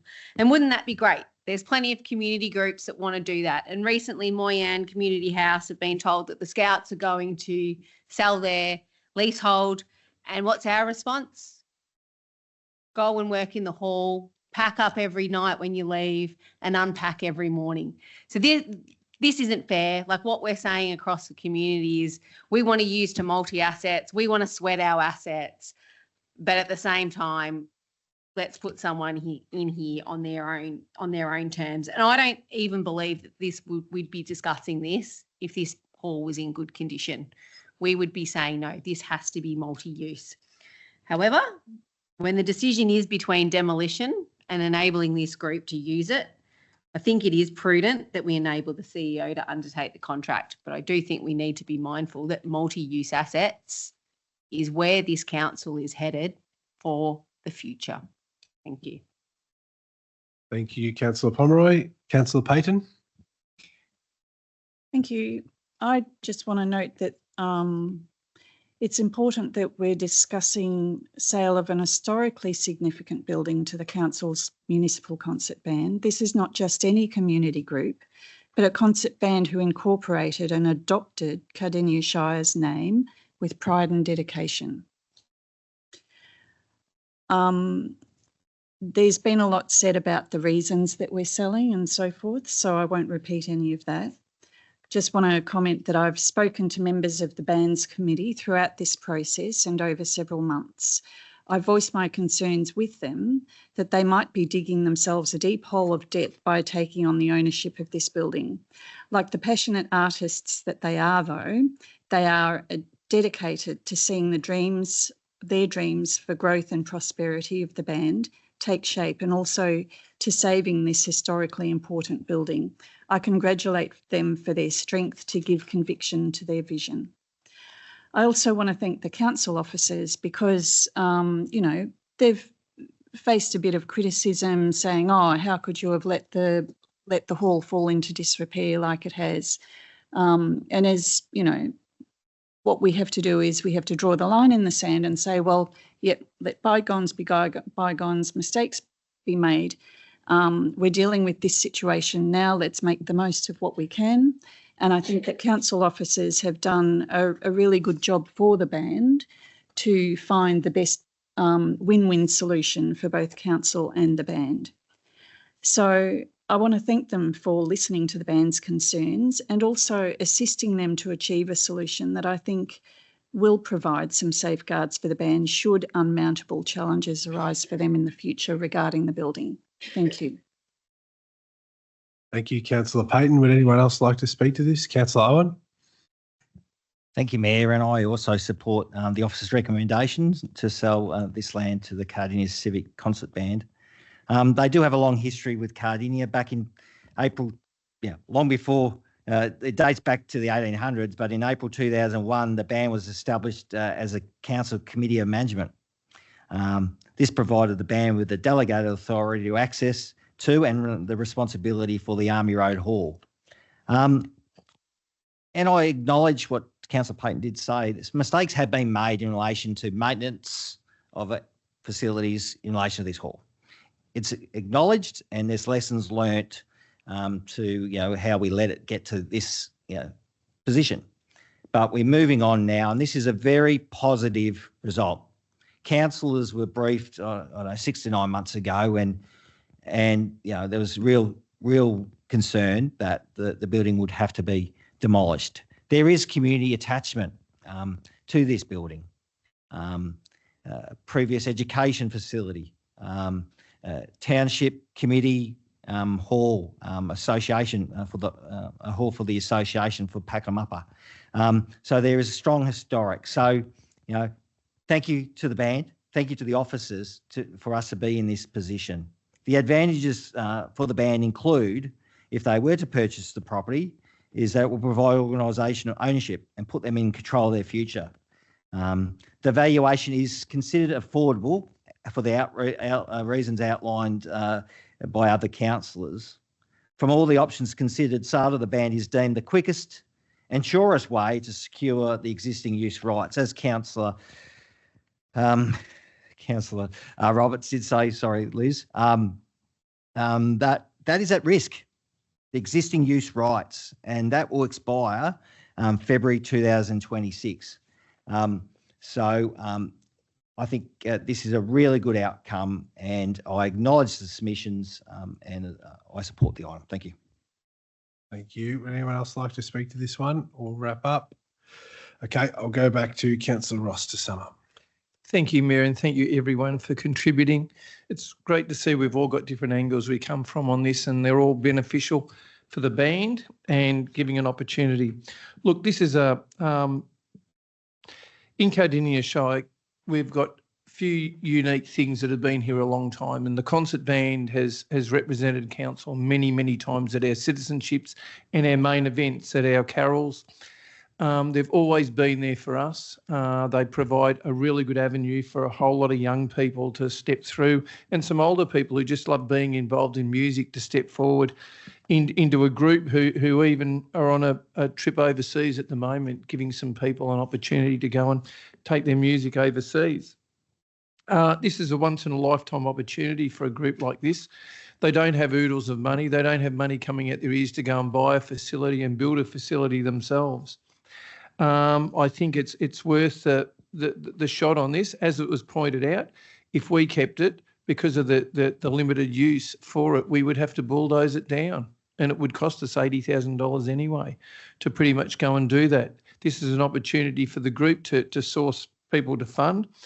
over my time on council, I've seen different people rise up at times in different groups to give money. I remember the Beaconsfield Football Club. There was a coterie member there going back 17 years ago who gave $1 million towards building the social rooms at that club. He built the foundations. He bought $600,000 worth of commercial concrete as a builder for it. And he put the foundations in, and we put $400,000 in the bank to build the rest of it.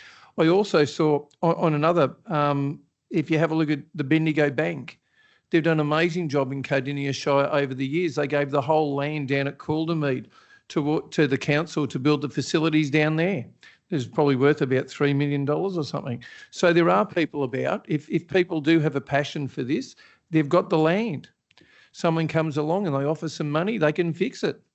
Anyway, I hope this helps out the group. I hope it gives them some opportunities, and I hope someone steps forward and helps them out. Anyway, thank you, Mayor. Thank you, Councillor Ross. So we'll put the officer recommendation to 7.2.3 up for a vote. All those in favour? I declare that carried. All right, let's pause while Councillor Thompson comes back into the room.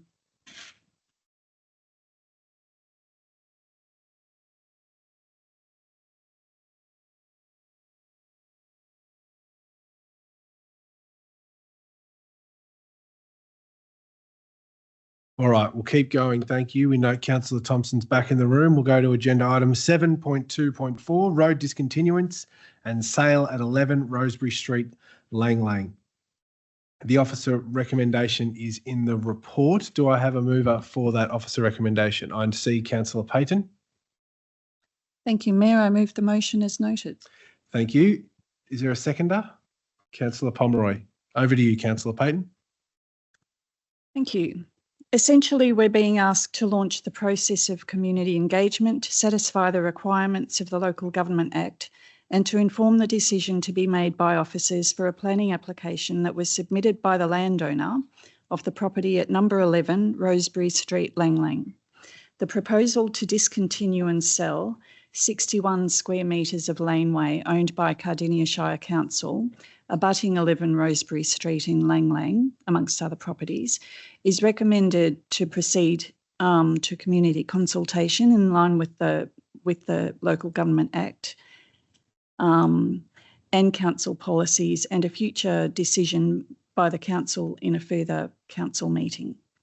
In accordance with the road discontinuance policy, the applicant, also the abutting landowner, has agreed to the market value of $10,000 excluding GST and to reimburse other costs associated with the process, which I understand could be between $8,000 and $12,000. There have been no objections to the proposal from the abutting landowners, internal teams at council or relevant authorities. An easement will need to be created for the existing sewer main in favour of southeast water. So I've had a lot of back and forth, had a lot of questions from our property team over this one, just to be sure that it was the most efficient way forward, given that if you look at the road map of Rosebery Lane, that there's an identical strip of land opposite that abuts number 23 Carnarvon Street. But I'm assured that it is the most effective way going forward is to follow the council's recommendation on this, and that these little parcels of land owned by the council can only be sold to the landowners that abut it because of the legislation that surrounds discontinuance of roads and that sort of thing. So therefore, I propose to proceed as per the recommendation to commence statutory processes for community engagement in line with council's policy and relevant legislation. Thank you, Mayor. Thank you, Councillor Payton. Councillor Pomeroy. Thanks, Councillor Payton, for a great summary. I think it is just important to note that should this be adopted tonight, that the communications and engagement plan will include a 4-week community consultation, and that's on our Creating Cardinia website. And I do encourage people to check that website regularly for what engagement processes are up. This will also include a public notice in the local newspaper and a public notice on our website and we will consider the submissions. But I think it's great that it's already got some engagement from the landholders, and we do know that this is supported. Thank you. Thank you. Would anyone else like to speak to this item? I'll go back to you, Councillor Payton, to sum up. Thank you. Thanks for your comments, Councillor Pomeroy, and nothing further. Okay, thank you. So we'll put the officer recommendation to 7.2.4 up for a vote. All those in favour? I declare that carried. 7.2.5 Pakenham Community Hospital car parking. The recommendation here is that Council notes the ongoing advocacy efforts of Council officers to encourage Monash Health to provide free parking at the Pakenham Community Hospital. Do I have a mover here? Councillor Roberts. Thank you, Mayor.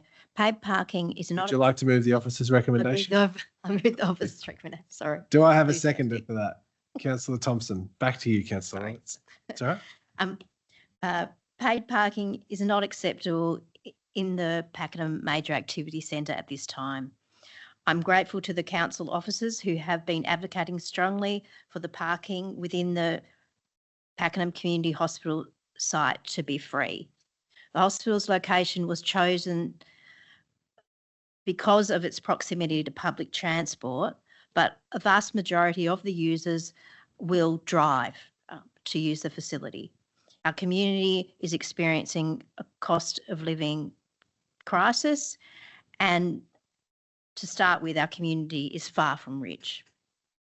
The Cranbourne Community Hospital is a like facility, also run by Monash Health, and no fees are being charged for parking at this location. We expect the same courtesy.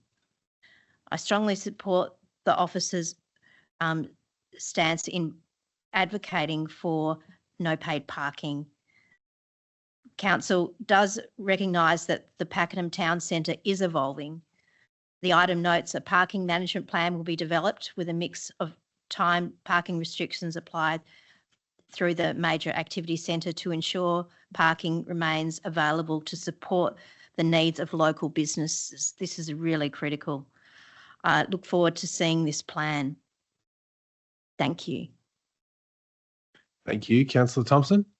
Thank you, Mayor, and thank you, Councillor Roberts. Wholeheartedly agree that it's really important that we continue our advocacy to deliver an outcome that sees no paid parking at the new Pakenham Hospital. As Councillor Roberts mentioned, it is far too close to the Major Activity Centre, and considering I can appreciate the logic of paid parking to recuperate operational and building costs of sites like Pakenham Hospital, but considering the location of this and the lack of current public transport there, that, as to Councillor Roberts' point, is that most people will be driving to this site.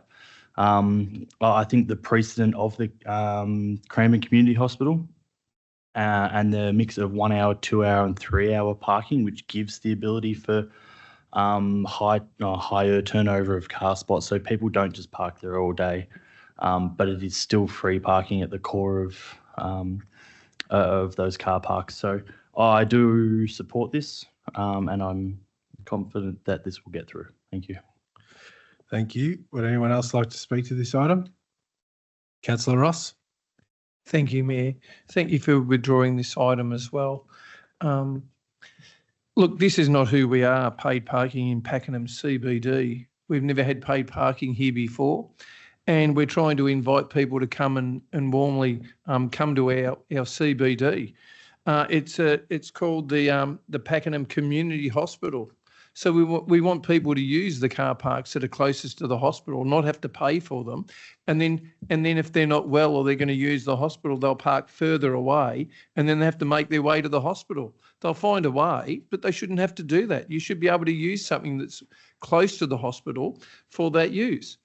We don't project on council. We don't go out of our way to earn money out of parking or anything like that. And we never have. So we don't see it as an alternate stream to go out there. Some councils do, but we don't. So we'd like to think that if there's the Pakenham Community Hospital in the CBD of Pakenham, it will be welcoming. People will come and use it, and they'll use the most appropriate car parks close to the hospital if that's where they're going. Anyway, I'd be very disappointed if Monash Health and that decide to put in paid car parking as one of the councillors. Thank you, Mayor. Thank you, Councillor Ross. Yeah, I echo that sentiment. I mean, we've been working hard with the state government, and the VHBA, from a perspective to make sure that this only doesn't deliver from a health perspective, but also it's part of our plans that we have to revitalise Pakenham and make that town centre into a place we can be proud of again. Without going through the full litany of things that we have going on there, Pakenham is on the up, and we can't, and we shouldn't accept paid parking. I think the only place we have paid parking in the Shire is Emerald Lake Park. And I remember that conversation, and I remember saying, if we're going to bring that in, that's okay, but we need to give permits for Cardinia Shire residents so they can park there for free, right? And we did that as a council, and I went and got myself a permit. I think that's a good thing. So the only paid parking spot in the Shire, and we have free passes for Cardinia Shire residents. You just go on the website and get one. It's a very easy thing. So I'm appreciative of what Monash Health are trying to do. And I'm appreciative of what they do day to day, particularly their amazing staff who have helped me and my family. But I think to the higher ups and I think to the board, we do need to just send a little message that we won't accept paid parking in Pakenham. It's been mentioned the same thing happened in Cranbourne, free parking. I think it's only right that it happens here too. So on the back of this motion, hopefully it's successful. I think either the Mayor or the CEO should write to Monash Health and just firmly state our position politely, but firmly. All right, I saw your hand, Councillor Potter. Over to you. Thank you, Mayor. You actually said a few things that I was going to say, so that's fine. I fully support the ongoing advocacy. In my opinion, access to healthcare should never come with additional financial barriers. No one wants to be in hospital. It's a time that's really vulnerable, and especially during a time of cost of living pressures. The nursing staff and the doctors and everyone involved with Monash Health are amazing, and I want to thank them. And I think supporting people in their hours of need is very humane and very kind, and I would like to follow suit. Free parking is not just a convenience, it's a matter of equity and inclusion for all of our residents. I would also caution that I'd hope the parking there would be kept just for hospital goers and not so much for general use, because when you need to go to hospital, you really need the car park. I hope parking management plans prioritise patients, staff and local businesses. Thank you. Thank you. Would anyone else like to speak to this item? Councillor Payton, over to you.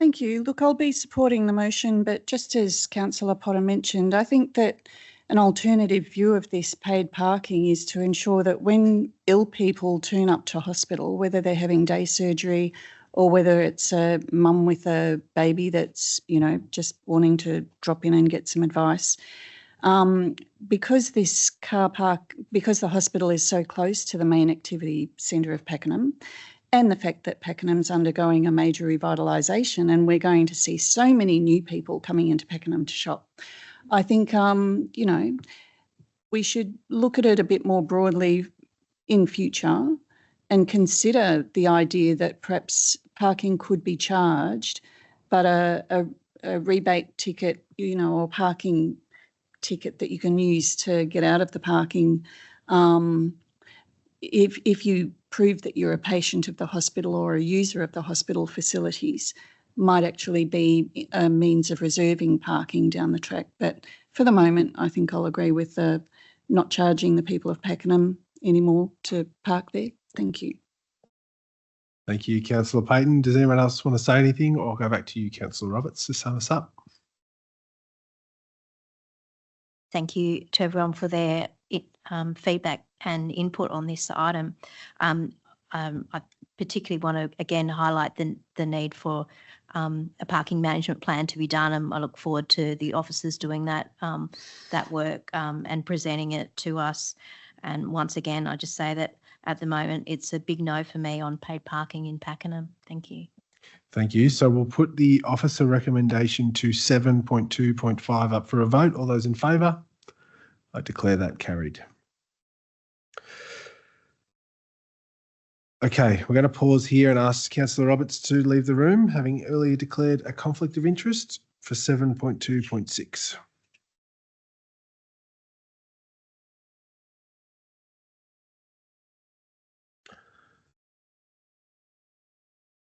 Fantastic. Thank you, Mr. Harris. So we'll note that Councillor Roberts has left in the minutes.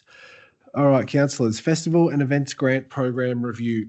The recommendation here is that Council 1 notes the review of the 25-26 Festival and Events Grant Program, including program compliance analysis, applicant feedback and insights gathered through community consultation, and 2, endorses a community engagement process to be undertaken in accordance with the Local Government Act 2020 to inform the development of a Festivals and Events Grant funding policy.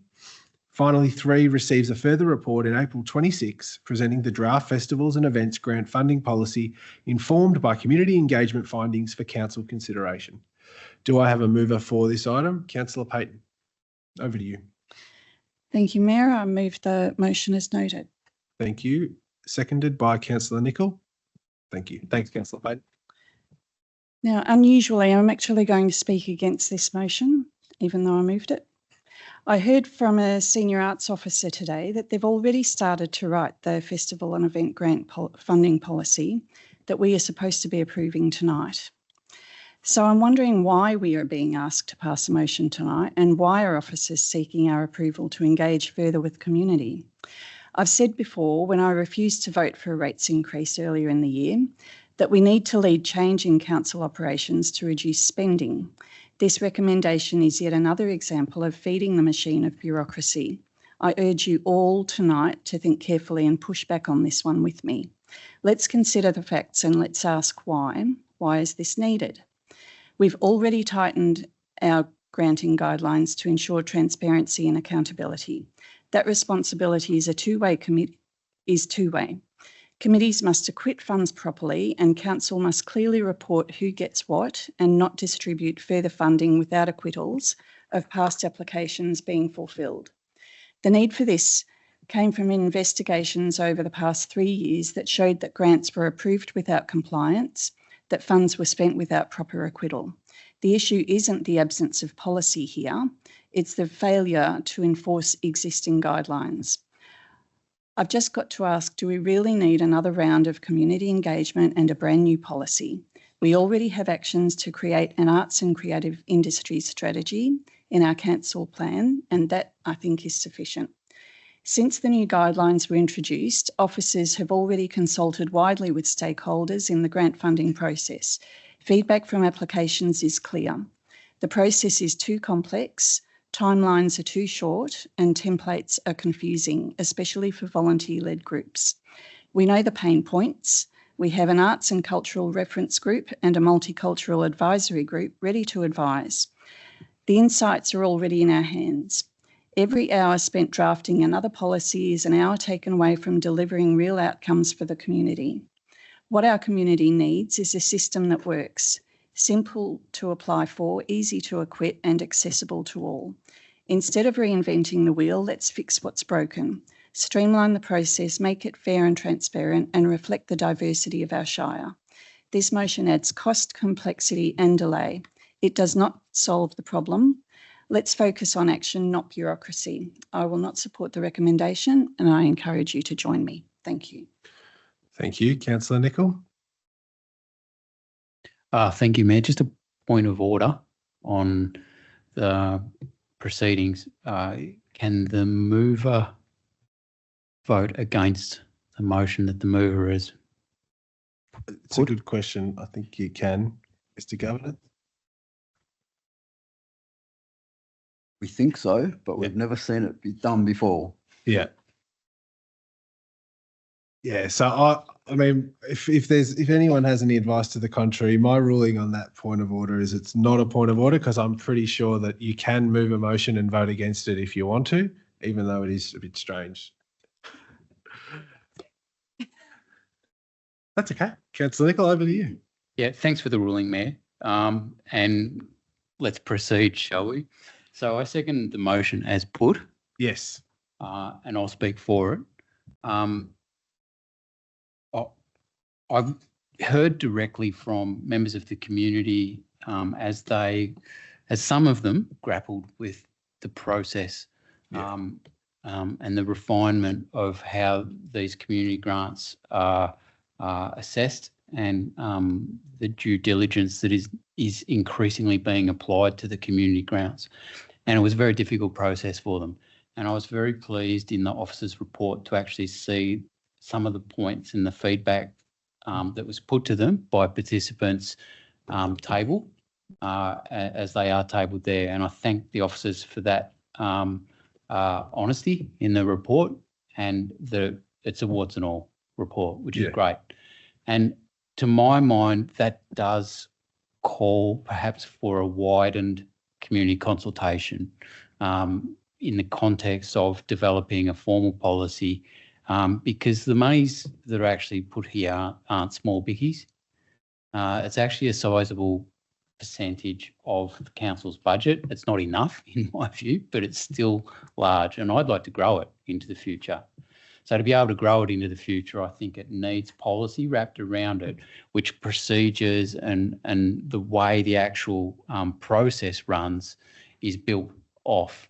So if in this round of community consultation, we hear from a wider cross-section of the community, perhaps not necessarily participants in last year's round, but other participants who might want to get involved in the future, this is what the door is opened for with this officer's recommendation. So I support it. Thank you, Councillor Nickell. I'm happy to speak for this as well, and I thought you provided an excellent summary. I think there's this challenge between, the Festival and Events Grant Program is a fantastic program. Each and every one of the recipients of these grants are deserving. They deliver real value to our community. They're all absolute highlights of things to go to. If you live in Cardinia Shire and you haven't been to one of these things, please go to them. Look up the list of recipients and get down there. But the challenge is it's public money, and we're the custodians of the public money, and we need to make sure that we're administering that at a really, really high standard.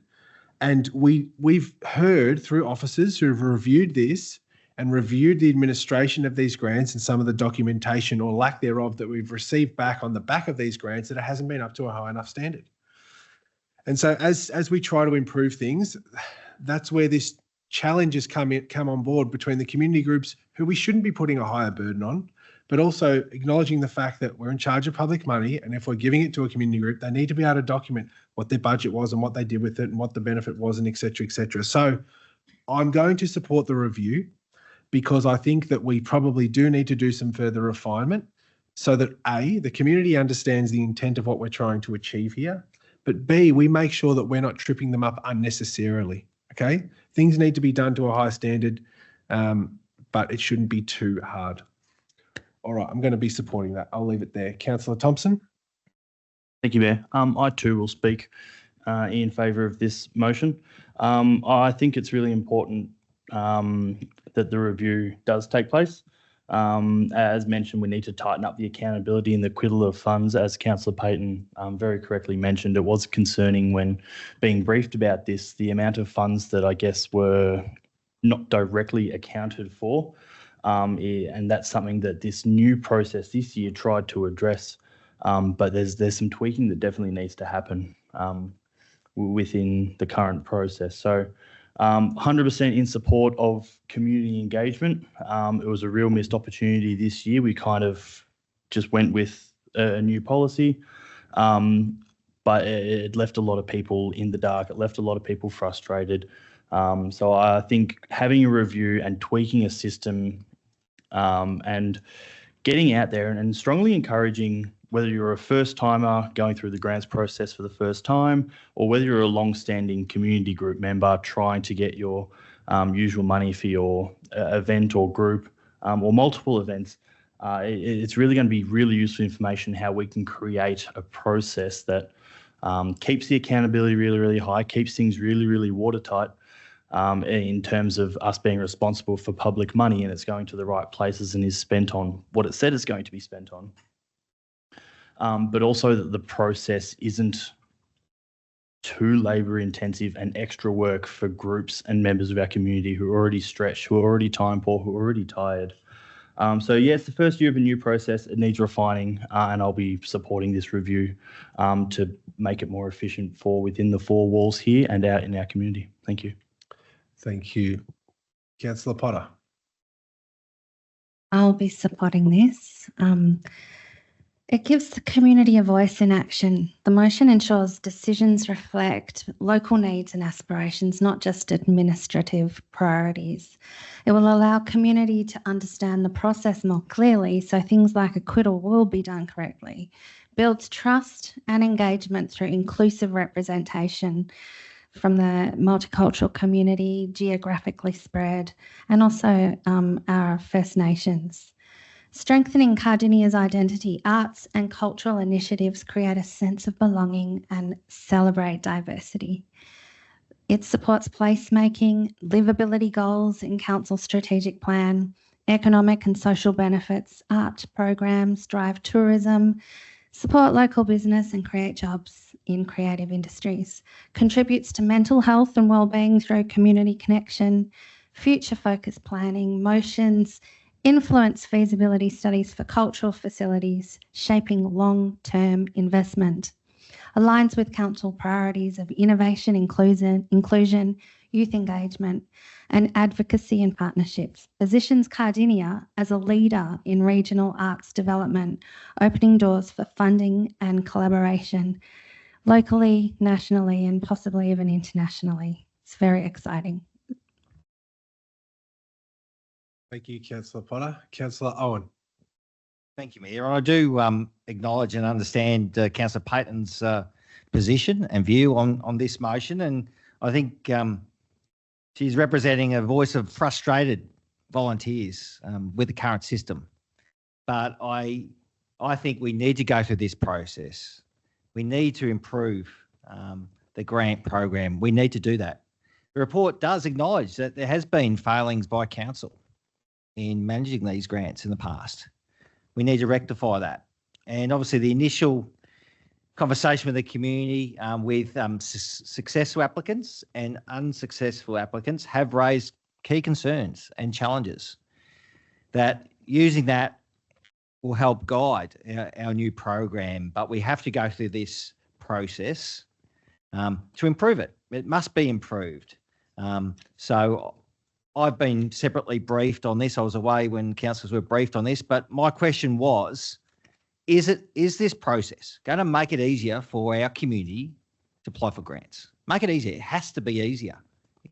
And I was reassured that that's the intention of this, and it has to be easier for our volunteers to apply for grants. It has to be accountable. And the VAGO report, Victorian Auditor General, says there is issues with these grant programs. We have to comply. As you said, Mayor, it is ratepayers' dollars. So there is a need to update, the program because of those VAGO concerns. But I think this is the process that must happen. So I support the recommendation. Thank you. Thank you. If there's no other speakers, Councillor Colin Ross. Thank you, Mayor. Look, many councils don't provide this stream of festivals and community grants programs. They just don't give to the community in this area. In Cardinia Shire, over the last 3 years, we've given 146 grants, and I think evaluating about $875,000 towards these grants and festivals. It's unique that we have so many great volunteers, but unfortunately, often they don't have the funds to get these things up and going. Bureaucracy, insurances, road traffic plans, these sort of things. I know, I got it banned. It's getting later. Road traffic plans, are all put in place that they now have to provide money for. And if it comes down to the money, some of these events wouldn't run. Usually council gives a funding upgrade when you begin doing something. So we give you a chance to get it up and going and hopefully self-fund the event. Some events can't do that because they get bigger and bigger, but that's our goal. We need to remember on council, and I've always had this motto, it is not our money. It is their money. It is the ratepayers' money. We are only custodians of their money. And when we give money back to them, it isn't council giving it back the money. They give the rates and we give it back to them. Hopefully we can provide what they need to help them out. It's very, very interesting if you have a look at what makes Cardinia Shire really special. Things like this, community grants and events funding. We also have things like Section 86 committees on reserve committees. And those, you see volunteers put their hand up, we give them money. It would cost us so much more to run these reserves. And as an example, and excuse me, CEO, when I say this, at Casey Fields, they spent so much money on Casey Fields. I can still remember when we had heaps of rain one time and Casey Fields got flooded out. Tumac Reserve didn't get flooded out. Home Park Road didn't get flooded out, and they moved all their games over here. And that was due to the fact that the reserve committees who were running those reserves, it was like their backyard.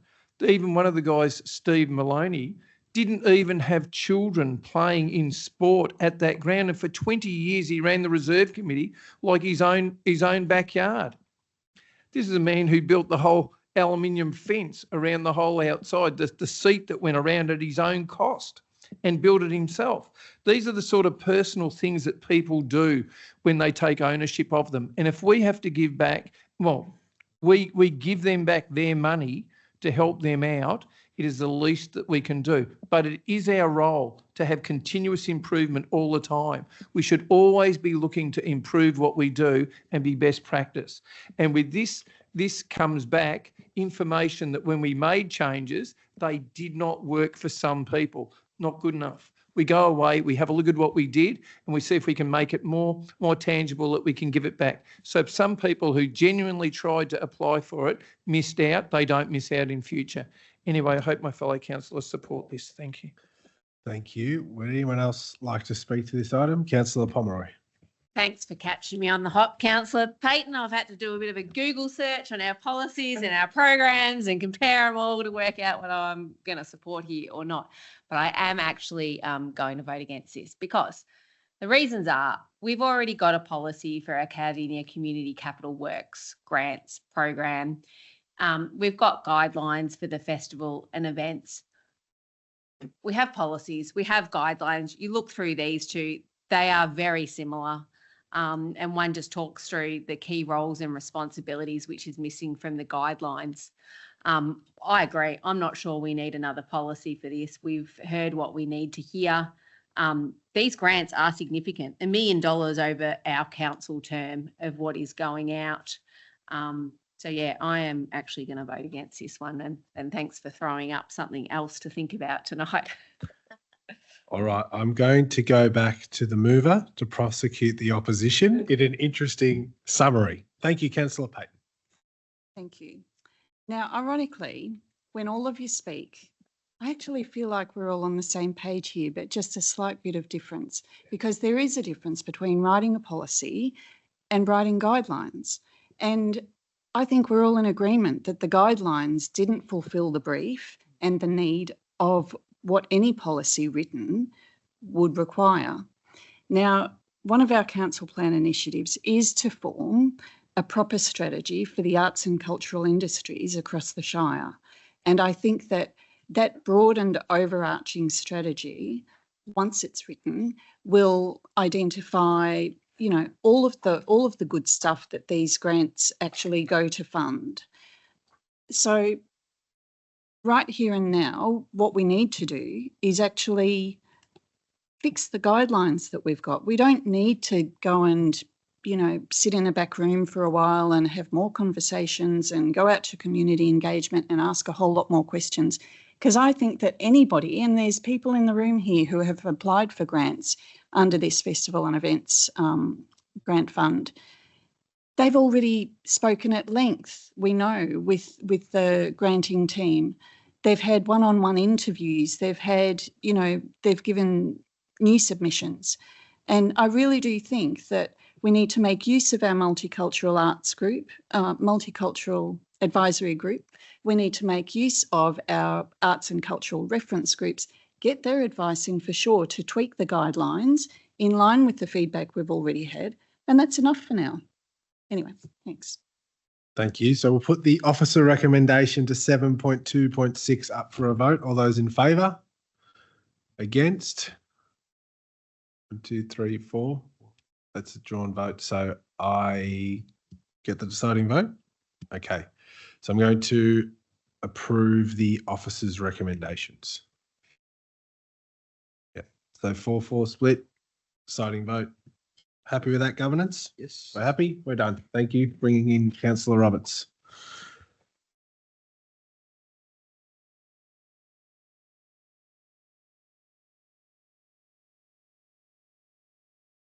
We might do one more item and then we'll take a short break. So we'll do the next item with Councillor Roberts in the room and then we'll take a quick break, given we've been going for over 2 hours now. All right, let's go to this one, 7.3.1, before a short adjournment. This is the Rating Strategy Review Community Panel.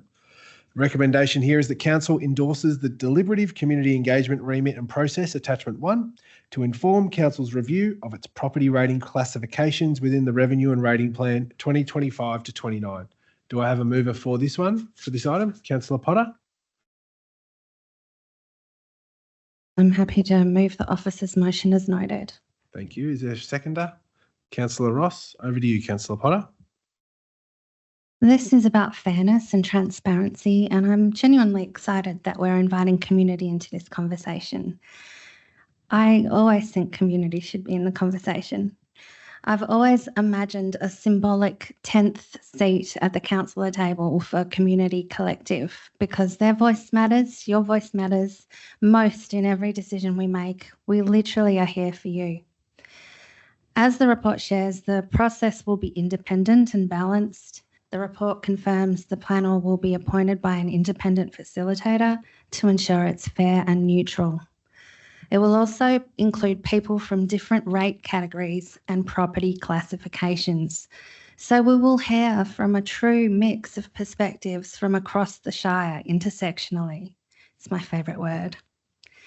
The report shares there will be 2 half-day sessions on the 8th of February and the 22nd of February 26, and each participant will receive $120 for their time. The deliberative engagement session will explore financial pressures, tax benefits, how different property types utilise council services, and the big question, how can we make this fair? From there, we as councillors will carefully review the panel's recommendations before any changes go through to the formal process. Those changes will then feed into the updated revenue and rating plan for the 26-27 budget. It's exciting that expressions of interest open tomorrow, the 18th of November, and close on the 9th of December. So if you're interested, keep an eye out. Honestly, this sounds like such a fascinating process. I encourage everyone to get involved. The report shares that you can look out for details on Creating Cardinia webpage, the November editions of Connect e-news and Cardinia Business e-news, in the media release, on social media, and at council's advisory groups and networks. Thank you, Councillor Potter. Thank you. Thank you. Councillor Ross. Thank you, Mayor, and thank you, Councillor Potter, for withdrawing this item. Look, Council has always done things from what I can see in a historical approach. We do many things because we've always done it that way and we've never changed the way we do it. Yet we're one of the most vibrant, changing communities here in Cardinia Shire. If you look at the amount of people who have moved in here, I think the other day I reflected on my time on council, I've seen over 20,000 people become Australian citizens in Cardinia Shire. A lot of councils wouldn't have had that many people move in inner city Melbourne councils. I must say, we need to keep reviewing things because our community is changing over time. And this is one area when I first got on council, I think we had over 12 categories of rating sort of levels on council. And it wasn't good practice in the end, good governance. We got told we needed to reduce it. So we did reduce it, and we did reduce it. Somewhere like Casey's got 1. We've got many different ones. So this is bringing us in line with hopefully what is appropriate for our community for now and hopefully into the short term, into the future. So for our long-standing residents and our new residents who are moving in and even new tenants moving into the area with businesses, we need to have a look at what is appropriate for now, and this will hopefully give us some answers with a panel that will come on, that will review things and have a look at it with fresh eyes. Hopefully as a council we can take on something and learn something in this space, and if it needs to be changed, it's up to the council to make those changes. Anyway, I support this. Thank you, Mayor. Thank you. Would anyone else like to speak to this item? There being no one, I'll go back to you, Councillor Potter, to sum up. I think that it's a great step for our community. It's fair, transparent and intersectional. We're making sure different perspectives are at the table. This is a fascinating process. I wish I could be there. And a great example of how council genuinely tries to lead with inclusion and transparency. I encourage everyone to get involved if you can. As I said, I've always imagined a symbolic 10th chair at our council table, and this process begins that vision to life. The community's voice matters most in shaping decisions that affect all of us. Thank you. Thank you. So we'll put the officer recommendation to 7.3.1 up for a vote. All those in favour? I declare that carried. All right, councillors, gallery, we're going to take a short adjournment now for 10 minutes, maybe a little bit less, just to have a bathroom break. What's that? No, we're going to have a mover. Sorry, councillors. Rosa, I'm going to call you to order. We're not asking for comments yet. Councillors, sorry, before we move off, can we have a mover to adjourn? Colin, a seconder. Councillor Thompson, all those in favour? We're taking a vote to have an adjournment. I declare that carried. Thanks. All right, let's come back, councillors. Thank you. We will get started again. Thanks for that very brief adjournment for us to stretch our legs. So our next agenda item is 7.3.2. It's the draft on-site waste management plan 2026 to 29. The recommendation here is that Council 1 endorses the draft on-site wastewater management plan 2026 to 29 and 2 supports commencement of community engagement. Do I have a mover for this item? Councillor Nickell. Thanks, Mayor. I'll move the item as recorded. Thank you. Is there a seconder? Councillor Pomeroy. Over to you, Councillor Nickell. Other than to just note, this is another one of these sort of perennial problems, the reoccurring problems occurring in the predominantly in the rural parts of the Shire, in the other 80% of the Shire, that where property owners often incur expenses just to upgrade to the improved standards. So you'll note in the report how where sewer is provided in a community and goes past adjacent properties, that connection does not necessarily need to occur at the time, but when it does occur, the residents often pay to upgrade that standard of sanitation and wastewater removal. And this drives this persistent problem in that where they can avoid it, they won't do it. And so this plan highlights that fact really clearly and succinctly and indicates what's at stake here, which are environmental water flows, amenity and well-being for residents. And so it's very important that we have this on-site wastewater management plan that sets out protocols of how council can tackle the issue, but also clearly flags that there are other agencies involved and in particular individual residents involved who, where they actually do reach the end of life of their current on-site wastewater system, they can draw on this management plan and hopefully do the right thing by the broader community and find the money in a cost of living crisis to join up to any services that are provided for them. Thank you. Councillor Pomeroy. Thanks, Mayor, and thanks, Councillor Nickell. I think this one's super significant and definitely in my ward as well, David. And it is concerning to note that there was some engagement that was held with Nanagoon and plumbers, and there was less than 6 submissions. So I do hope that with this coming out, that it does provide people a reminder to actually have a say on this plan. And cost is a primary concern, and that may be why some of the engagement isn't there, because the majority of landholders probably have septic tanks that are more than 20 years old and they have been managing them, and they don't want to be told that age is the factor that means that they need to replace these systems at considerable cost. I'm on septic. understand it, grew up on septic, and there's over 6,000 on-site wastewater systems, which they are now called, with more than 50% of these exceeding 20 years of age. So this is a really significant risk factor for our Shire.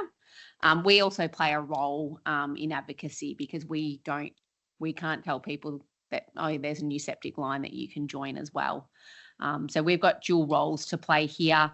I would really implore Nanagoon, Tynong, any high density development in flood prone areas to really have a look at this draft management plan, and please have your say. Thank you, Councillor Pomeroy. Yeah, I'm going to support this policy and particularly the commencement of community engagement. I think Councillor Nickell rightly touched on, those opportunities where main sewer has come through and the community can now connect, and they haven't been doing so. That's certainly an important factor. But I think as Cardinia Shire, approaches some low density living, perhaps in the outskirts of townships, for the foreseeable future, many, many, many residents will be on septic systems because sewer will never be going to their properties.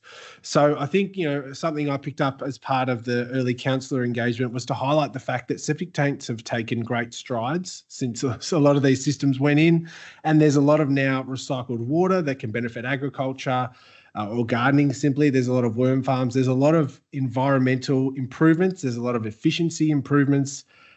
So that people don't have to pump so often, so that those costs can come down. So I think this is an appropriate step for our council, being in that interface area between urban and rural. It's not going to be relevant for all of our residents, but it's going to be relevant for a lot of them. And I would encourage those people who it is going to apply to have a say, because it's really important that you do so. It's really important that you're conscious of what else is out there, and you're conscious of what council's role in this space. It's not a statutory role in the way that we have to deal with stormwater. Wastewater is dealt with by water authorities, but that does not mean we don't have a role to play. All right, I'll leave it there. Would anyone else like to comment? I'll go, yeah, Councillor Payton. Thanks, Mayor. And I like the point that you made about the fact that septic tanks have come a long way, because out in Western Port Ward, I'm sure that there's many, many septic tanks that have been there for more than 30 years. I also just want to, I'll be supporting this motion because I think it's important that the community does have their say. But I think it's really important to note that, again, Cardinia is a really diverse area, and I'm not really sure that this on-site waste management plan in its current form really suits agricultural settings or the larger acreage properties in the rural settings, because I think that there are many properties out in Western Port Ward, that outside of the townships I'm talking, that run a septic tank that, yes, they're old and they might not have been emptied for quite some time or well maintained, but the cost or the risk of those septic tanks failing is not as significant as maybe a cost that might be,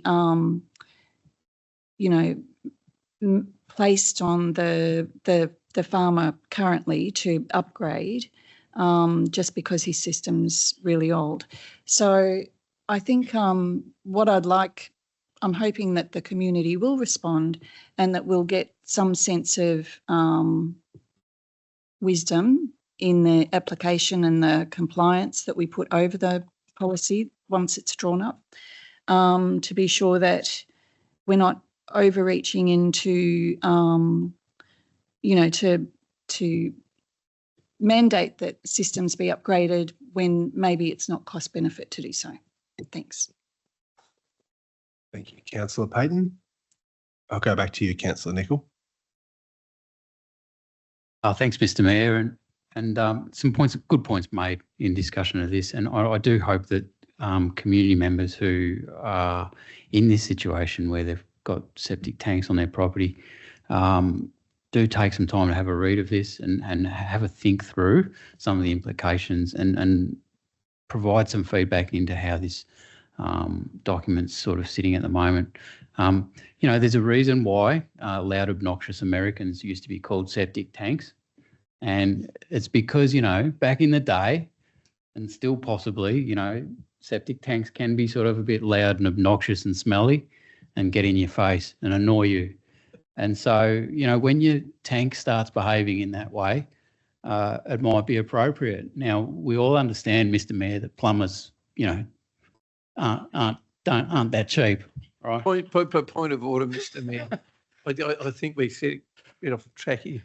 So when you Yes, you're right. Councillor Nickell will return to the point. so when your septic tank is starting to act like a bit of a seppo, it's probably time, particularly if you're in this high risk category that's outlined in this document, that you're possibly going to have to suck it up and go and talk to a plumber. Thank you. Thank you.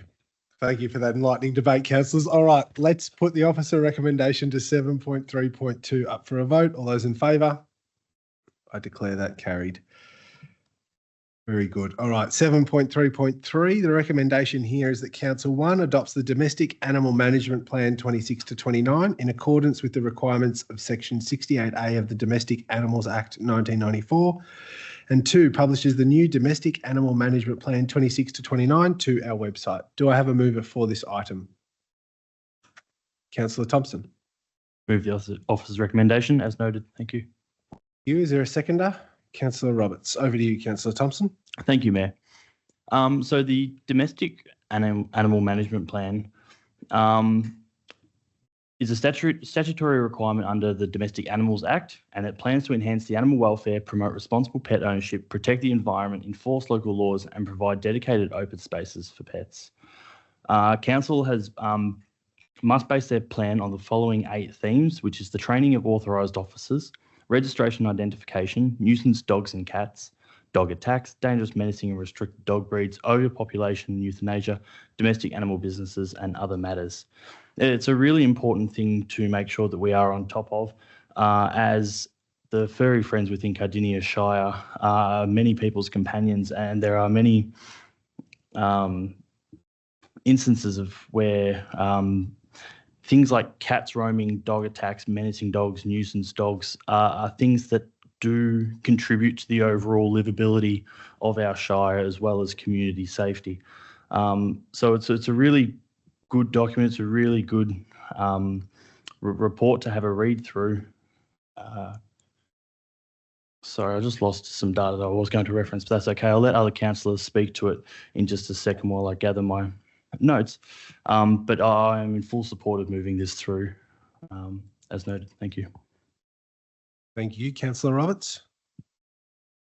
Thank you, Mayor. I support the adoption of this plan, and really wanted to note something that is listed to be actioned in the action plan, which is improved information to be put on our website regarding where the dog off leash areas are. This is something I've had feedback from the community that they've found it difficult to find out that information, and that also the signage needs to be improved in some of those locations so people know where the area ends and where the area ends and they need to put their dog back on a leash. So I was sort of grateful to see that was included. I also noted that there's a small budget of $10,000 for to work on the promotion of animal registrations each year to continually encourage people to get to ensure that they're making that commitment to responsible pet ownership. It's really important in a shire like ours where the population is moving in and moving out, and a lot of movement around, that they keep their registration details up to date. So if they do lose their pet, that the pet can be brought home by the local laws team and the compliance team. Thanks. Thank you. Would anyone else like to speak to this item? Councillor Ross. Thank you, Mayor. Look, this item brings up probably one of the first notices of motion I ever moved on council back in 2009 early, when I moved that council should trial a leash-free dog area in Cardinia Shire, and it was actually done down by Tumut Creek on where the ovals are, just there. There was a chap named Ed Kirby, and Ed Kirby used to have a leash-free dog group who used to go, and you could say, well, my dog doesn't behave very well amongst other dogs, and he'd say, bring your dog down. They'll all run together off a leash. 20 dogs. No dogs were having fights or anything like that. So we trialled it. People were suspicious and thought it would be no good and it'll be terrible. It finished up what we have today with happy pets, happy owners. Nevertheless, there are challenges at times. Some people aren't as responsible as others, but look, this all comes in line with trying to be responsible pet owners. And as we know, as we get more people moving into the area, one of the things that helps people live longer, particularly older people, is if you've got a pet. So if we can do everything that we can on council to try and make that an easier experience, to make it a better experience, I'm all for it. And this domestic animal management plan outlines, as Councillor Thompson said, those 9 objectives that we have. And we just need to keep working on it day after day and seeing if we can't improve it to make that experience a whole lot better experience. I'm all for pets and people having them, so may it work the way that we hope. Thank you, Mayor. Thank you. Councillor Potter. I support the adoption of the Domestic Animal Management Plan. It strikes a good balance between animal welfare and responsible pet ownership and community safety. But beyond policy, this is about heart. Our pets are our family. They bring joy, companionship and connection. But sadly, too many animals in Victoria and beyond are abandoned or surrendered every year. That's why I want to take this moment to encourage everyone, if you're thinking about adding a furry friend to your home, to please consider adoption. There's a local rescue called Fur Kids Rescue based in Pakenham, serving the southeast, including Cardinia, obviously. They focus on saving and rehoming cats, kittens and puppies through foster care networks. All animals are desexed, vaccinated, microchipped and treated before adoption. They run adoption days at the Pakenham Lifestyle Centre and encourage adopting adult cats as well as kittens. There's also the Lost Dogs Home or Second Chance Cat Rescue too. When you adopt, you're not just saving a life, you're making space at the refuge for another animal in need too. So you're actually helping 2 animals. I hope to make Cardinia a place where every pet is safe, every owner is supported, and every animal has the chance to find a loving home.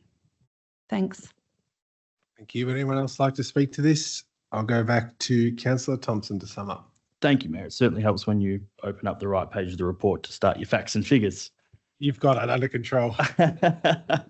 So it really is a joint partnership between council officers working on the 8 themes that we've highlighted for continuous improvement, but it's also between the local community and making sure that they are doing their little bit. We like to think that it's not too much to desex your animal, compulsory microchipping, desexing where appropriate, of course, compulsory microchipping of all dogs and cats. And we also offer free registration. Well, there is free registration, I should say, for the first year if a pet is under 3 months old and first registering. We have 16,939 cats and dogs within our Shire, 13,500 dogs, 3,300 cats. 93% of the cats are desexed, 78% of the dogs are desexed, which speaks to Councillor Potter's point of responsible breeding and that poor abandonment situation that I'm sure many people are all too familiar with. What is really positive to see is that the lower, severity of incidents such as picking up lost dogs, dogs reported wandering at large, barking dogs, dog off leash, and same with cats and cat nuisance, all those numbers are down. Considering registrations would be a lot higher, the fact that the raw data of just those absolute numbers is down is very, very positive, showing a good partnership between council and local community. But dog attacks and rushes are up, which is something that we do need to be mindful of for community safety. And it's interesting to see that there are 0 declared restricted breeds within the Shire as well. So that's something that I do encourage community and officers to be highly vigilant on, just reissuing that, re-echoing that point of community safety. But I'll leave it at that. Thank you, Mayor. Thank you. So we'll put the officer recommendation to 7.3.3 up for a vote. All those in favour? Declare that carried. 7.4.1 Quarterly Finance Report.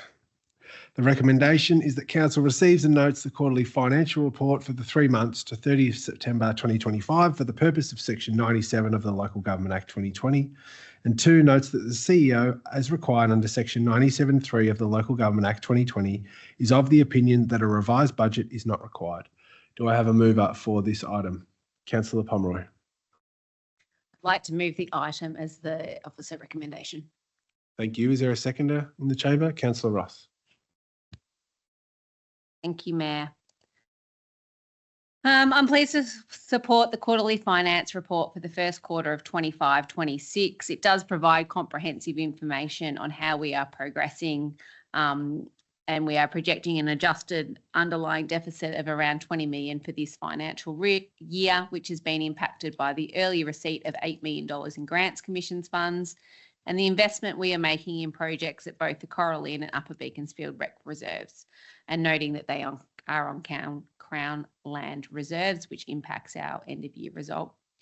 Broadly, expenditure is expected to be in line with what is planned for the full year, noting a number of variances due to timing, which is typical for our first quarter reports.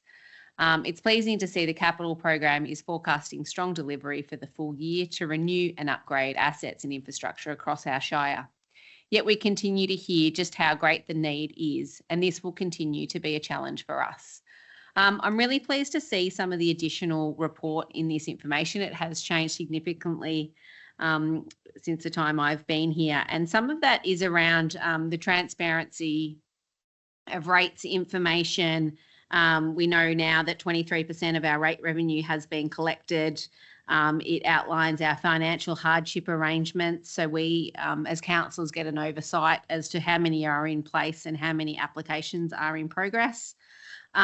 And one report I would really like people to have a look at is on page 692 or page 10 of the report, is a new report on the disasters. So it does note the 11 disasters that have occurred across the Shire in the last 10 years, and these are significant. These are storm, bushfire and flood events, and what we are trying to gain back from assistance in disaster recovery payments. And this is a massive issue for us because disasters will continue to occur and council can't afford to fund every element of this. So it is important that we are recouping some of these costs. So great report. I'm really liking the additional circles and bits of information. It's a lot clearer and easier to read and understand. So I'd like to thank the officers for their work on that. Thank you. Councillor Ross. Thank you, Mayor, and thank you, Councillor Pomeroy, for withdrawing this item. Just highlighting a little bit around that space that Councillor Pomeroy brought up just a minute ago.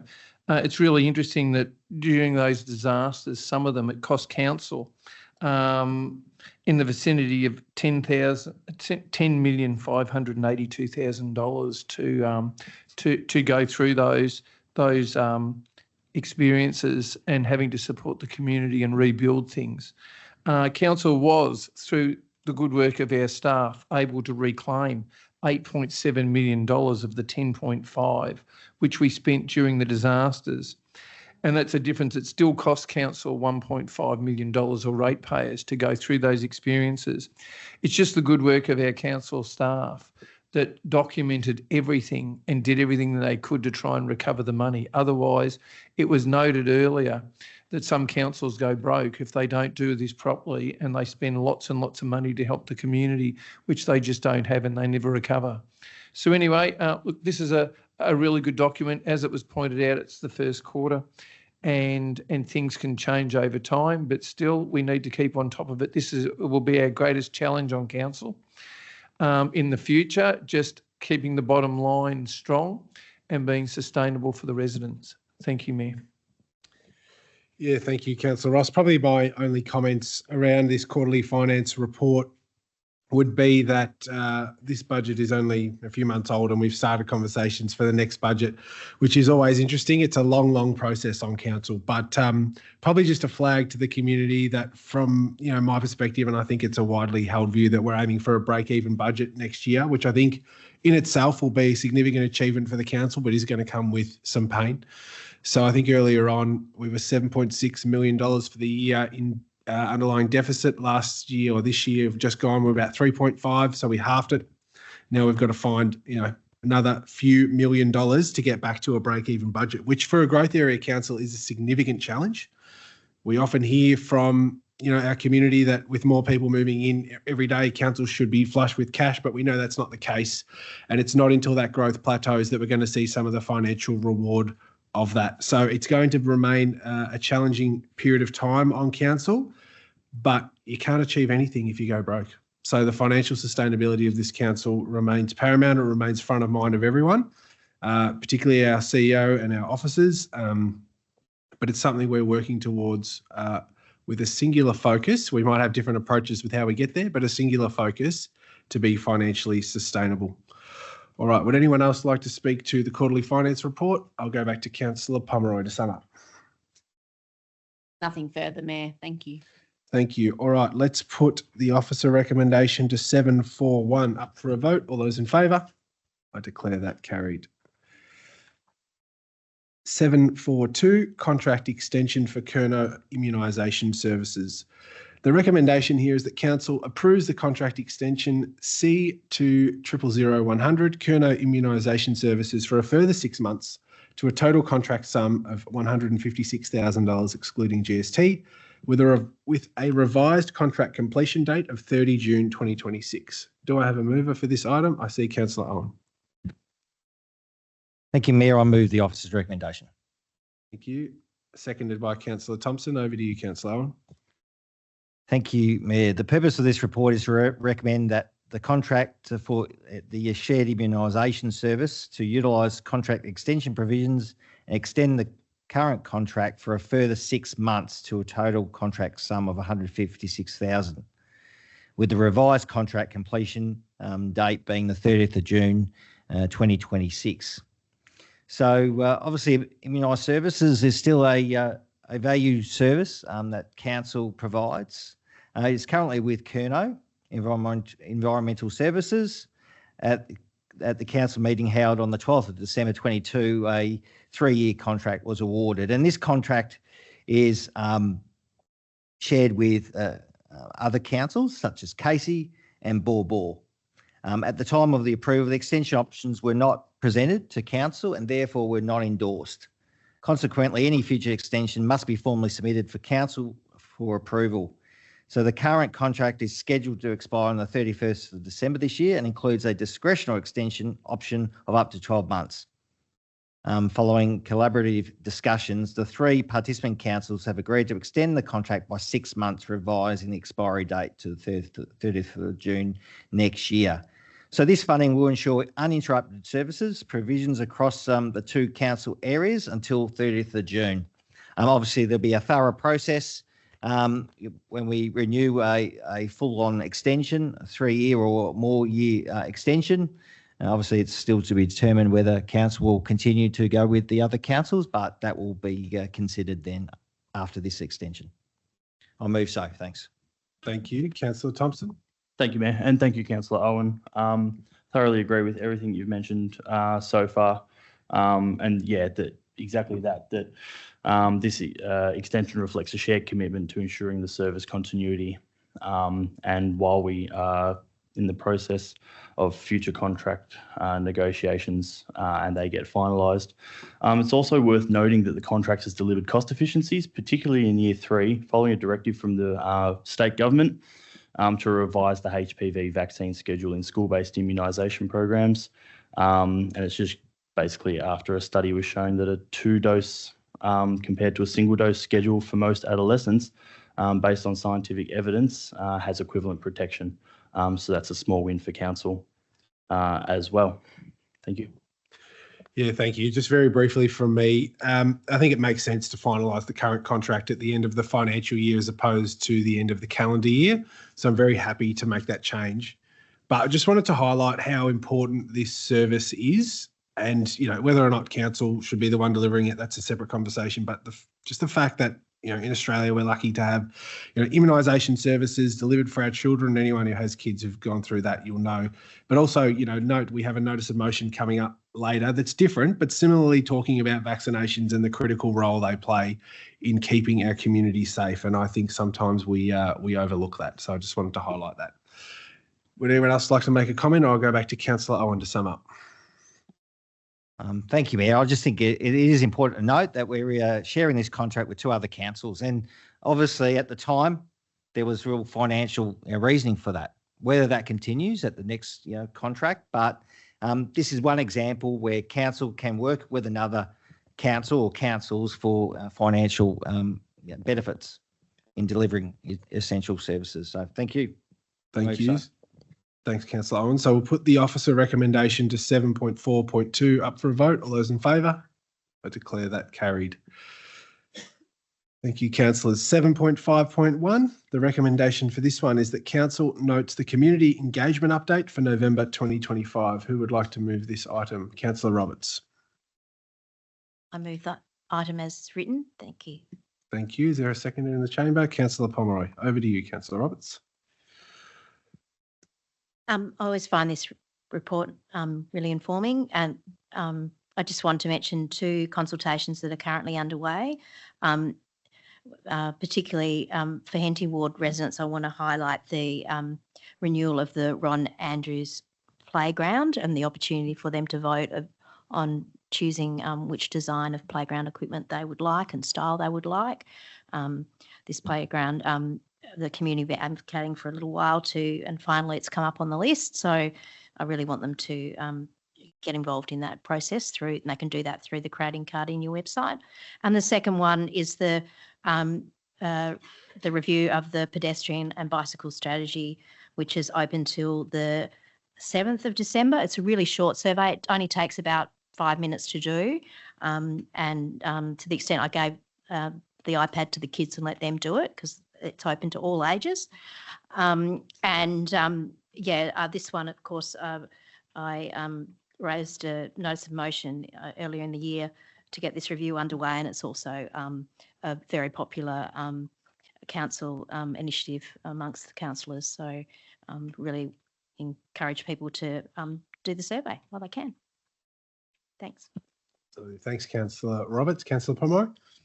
Thanks, Mayor and Councillor Roberts. I think it's also really good to see some pop-ins for this one. So I did pop into the Cardinia Shire planning scheme drop-in session at Bunyip the other day, and it was great to see some people drop by and get some further information. And I do note the Narnagoon Township strategy. They have their final pop-in session next Monday between 6 and 8 at the Narnagoon Soldiers Memorial Hall. So please take that opportunity to pop down. Not only does it give you an opportunity to discuss your survey, you can have any of your questions answered there. There's some officers with some great advice, and I definitely took some of that advice on board. So make sure you check out Creating Cardinia. Plenty of opportunities to have your say, and it really does make our roles a lot easier when we get feedback into these engagements. Thank you. Would anyone else like to contribute to this item? There being no one, I'll go back to you, Councillor Roberts. Nothing further to add, Mayor. Thank you. Okay, so the officer's recommendation to 7.5.1 will now go up for a vote. All those in favour? I declare that carried. 7.5.2 is the quarterly environment report, and the recommendation is that council note the report from Q1 September 25. Do I have a mover for this item? Councillor Owen? Thanks, Mayor. I move the officer's recommendation. Thanks. Thank you. And is there a seconder? Councillor Ross. Over to you, Councillor Owen. Thank you, Mayor. I do enjoy this report. Currently, quarterly environment report. It's a great talking piece for councillors and getting information out. Ones that I want to talk about is the Biodiversity Month. Biodiversity Month is an annual event celebrated throughout September that promotes the importance of connecting with and caring for nature. So council ran an event, Biodiversity Blitz. 134 community members recorded 1,300 observations across 521 species using the iNaturalist app. Also, there was a bushwalk at the Great RJ Chambers Reserve in Beacon Hills Ward. 13 participants enjoyed a guided nature walk and photography workshop. Feedback was overwhelmingly positive with attendees. Also, I wanted to talk about the Heritage Grants Program. Obviously, that was oversubscribed. That's been successfully awarded Heritage Grant recipients. Some of the applications helped to fund 8 heritage projects ranging from full replacement of corrugated roofing, repainting and restoration works to front facades and horticultural works to protect and enhance significant trees. So applications for the next grant program, 2006-27, will open in April and it'll be on Council's website. And Council does encourage heritage owners and community groups to apply next year. So owners of heritage properties and significant trees. And just I wanted to talk about the waste and recovery, one of a new program called the Recycling Drive and Drop.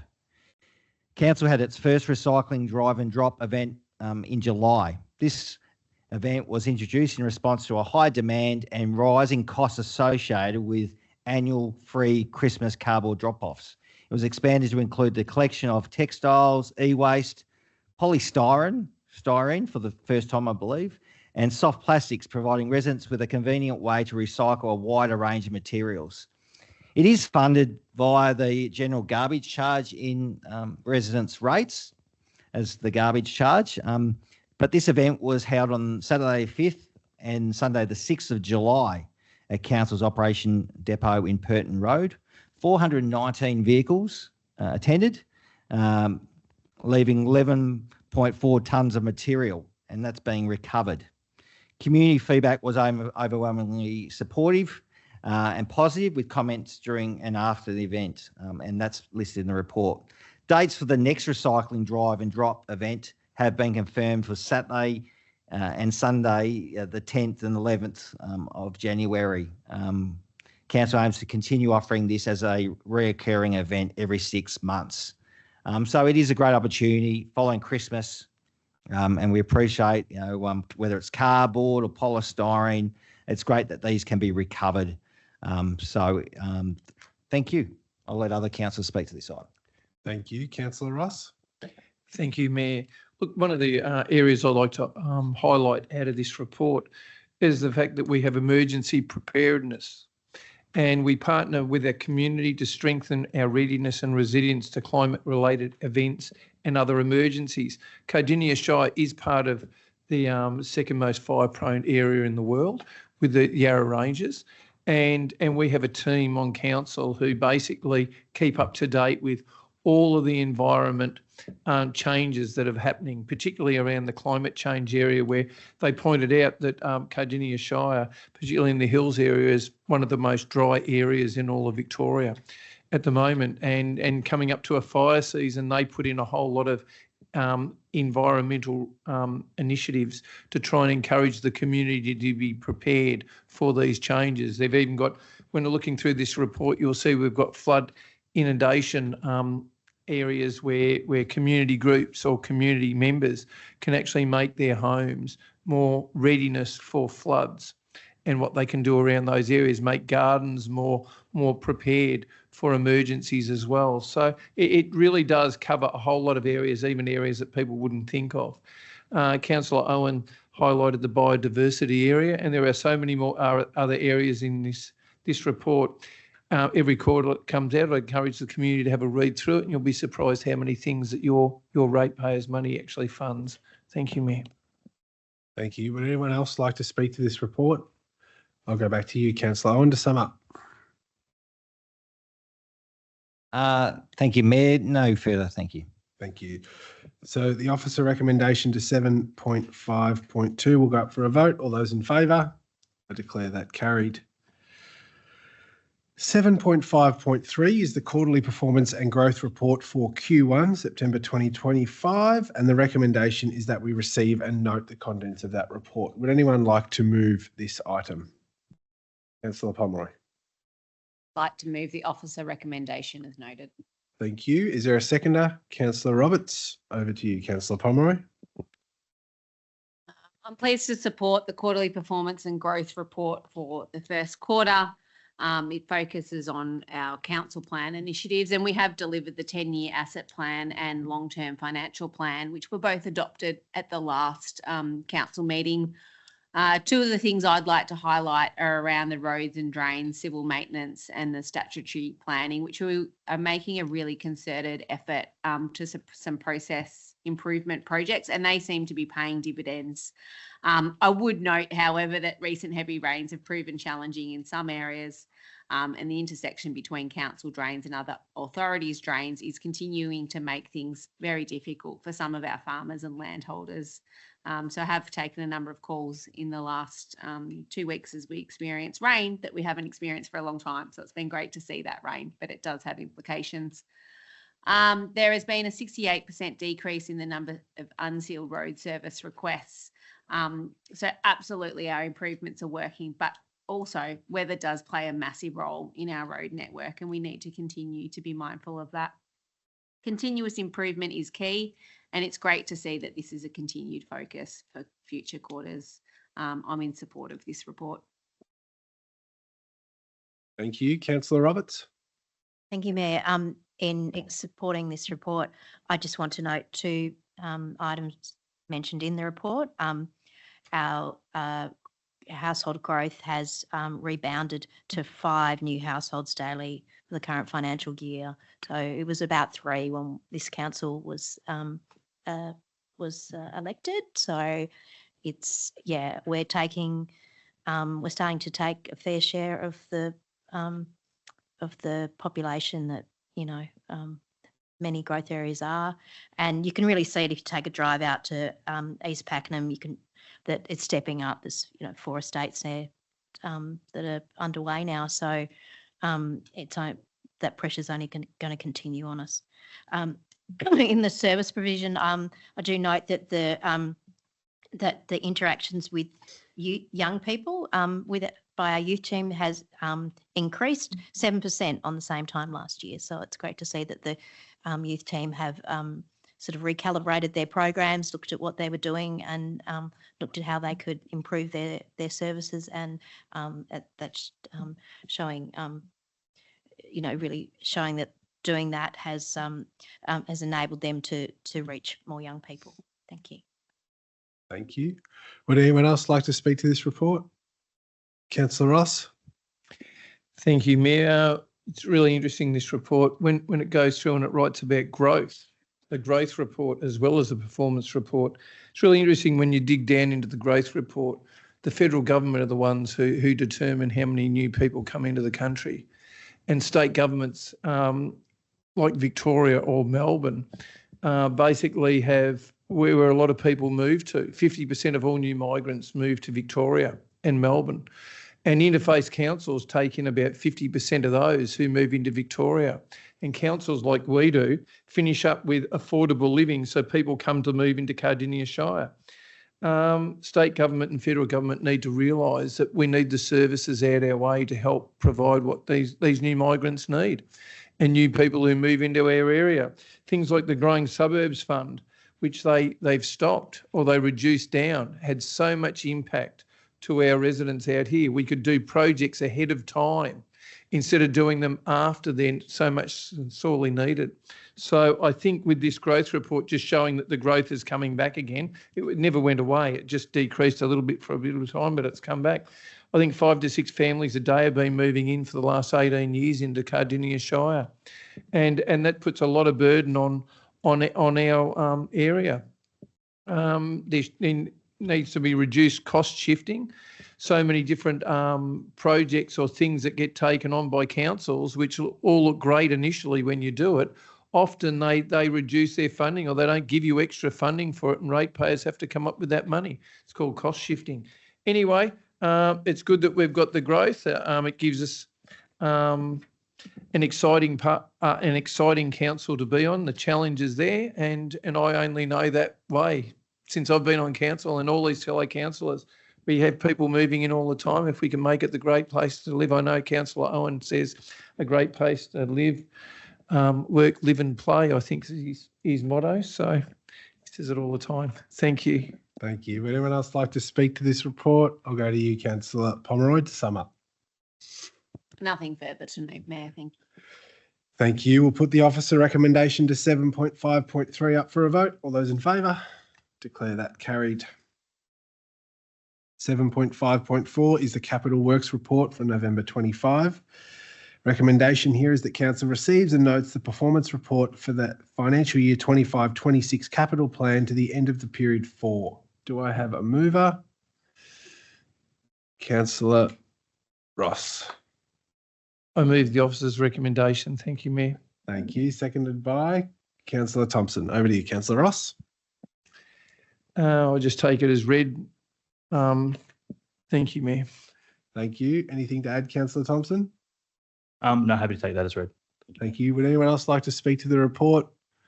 No further comments? Nothing further. Thanks, Mayor. All right, we'll put 7.5.4, the officer recommendation, up for a vote. All those in favour? Declare that carried. So we note that report. Okay. Number 8 in the agenda is councillor reports. Councillors, would anyone like to report anything for the month? You don't have to. Councillor Pomeroy.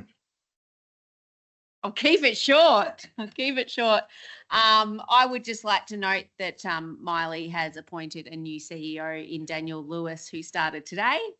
And we've also appointed a new board director, Dr. Karen McConalogue, and a returning director in Simon Waller. So I congratulate both of those parties and look forward to our continued partnership with Miley. And very quickly, I'll probably do a bit of a Bunyip Garfield theme here. Bunyip Op Shop opened in their new site during the month. So congratulations to them.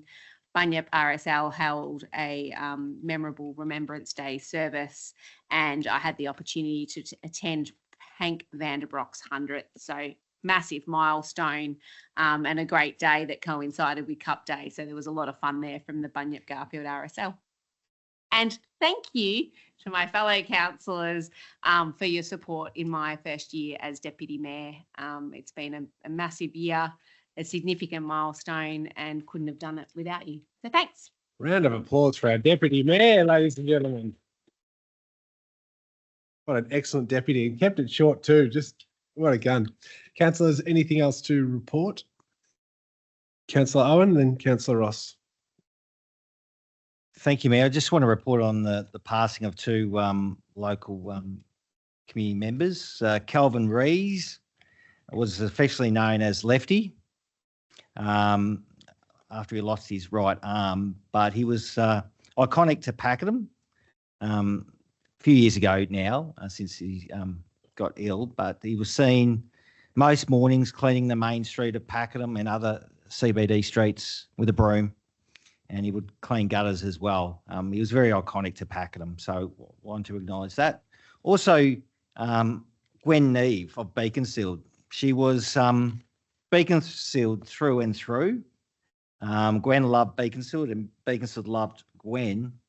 Gwen's enthusiasm for life shone through everything she did, and her delightful, cheery presence could light up any room.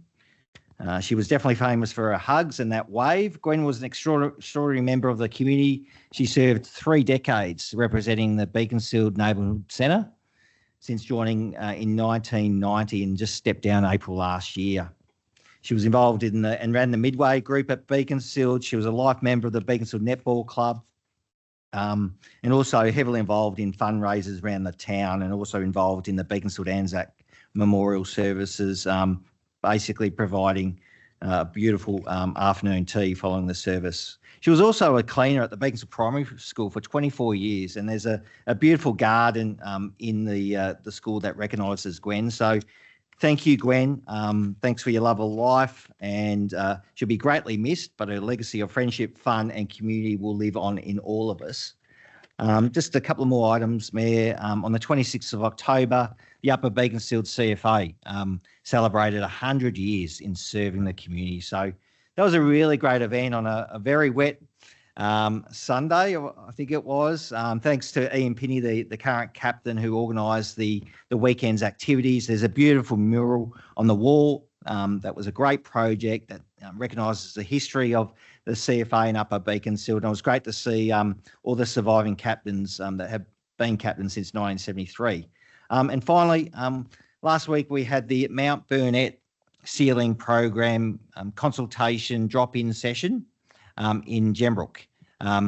Council is finally sealing Mount Burnett Road. It's the last sort of strategic piece from basically Bessie Creek Road to Beaconsfield Emerald Road, the top end of Bessie Creek to Beaconsfield Emerald Road. It's the last missing sort of strategic sealed link. So I'm really pleased that that is funded in this current budget, and there was really strong support by members who attended that drop-in. Thank you. Thank you, Councillor Ross. Make this quick if I can, Mayor. I'll time myself. Look, I attended the Lang Lang Remembrance Day service the other day down at Lang Lang. It was a really good service. The sun came out for a short time between the rain, which was excellent. And I'll make it really short. Something I did learn when I was overseas lately was that a way to honour our past servicemen is to say thank you for your service. In the country I went to, whenever you see anyone who's been in the military, you say thank you for your service. And people very, very much appreciate that you notice them. So that was one really good thing. I went to the Murra Art Show at the Cardinia Cultural Centre, which was a really good event. There was a family there who put together, they shared that art had brought their family together in a generational way. And the stories that they told behind the paintings and the meanings behind them was amazing. So go down there. It's a free art show to go to at the Cardinia Cultural Centre. I attended with my fellow councillors the Community Leadership Program graduation, and that was another wonderful event that Cardinia Shire runs. I don't know that many other councils run what we run here, and it's been run for, I think, 10 years or 9 years. In between COVID, they had to run it for over 2 years.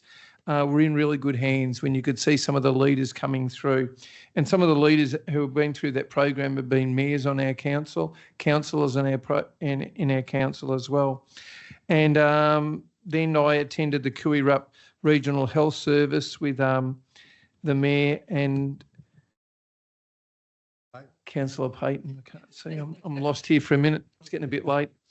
I must say it was an amazing event down at the Kuirup Health Service. They had an Aboriginal meeting place, and they had all Indigenous plants there with stories behind them. And it was run by the men's shed actually put it all together, and they did a wonderful job. So anyone who wants to go and have a look at something with your kids on a nice day and have a walk around, it's actually got all the Indigenous plants with things written about them in this place. And then last of all, like my fellow councillors, we all get an opportunity to go and visit with James round our wards.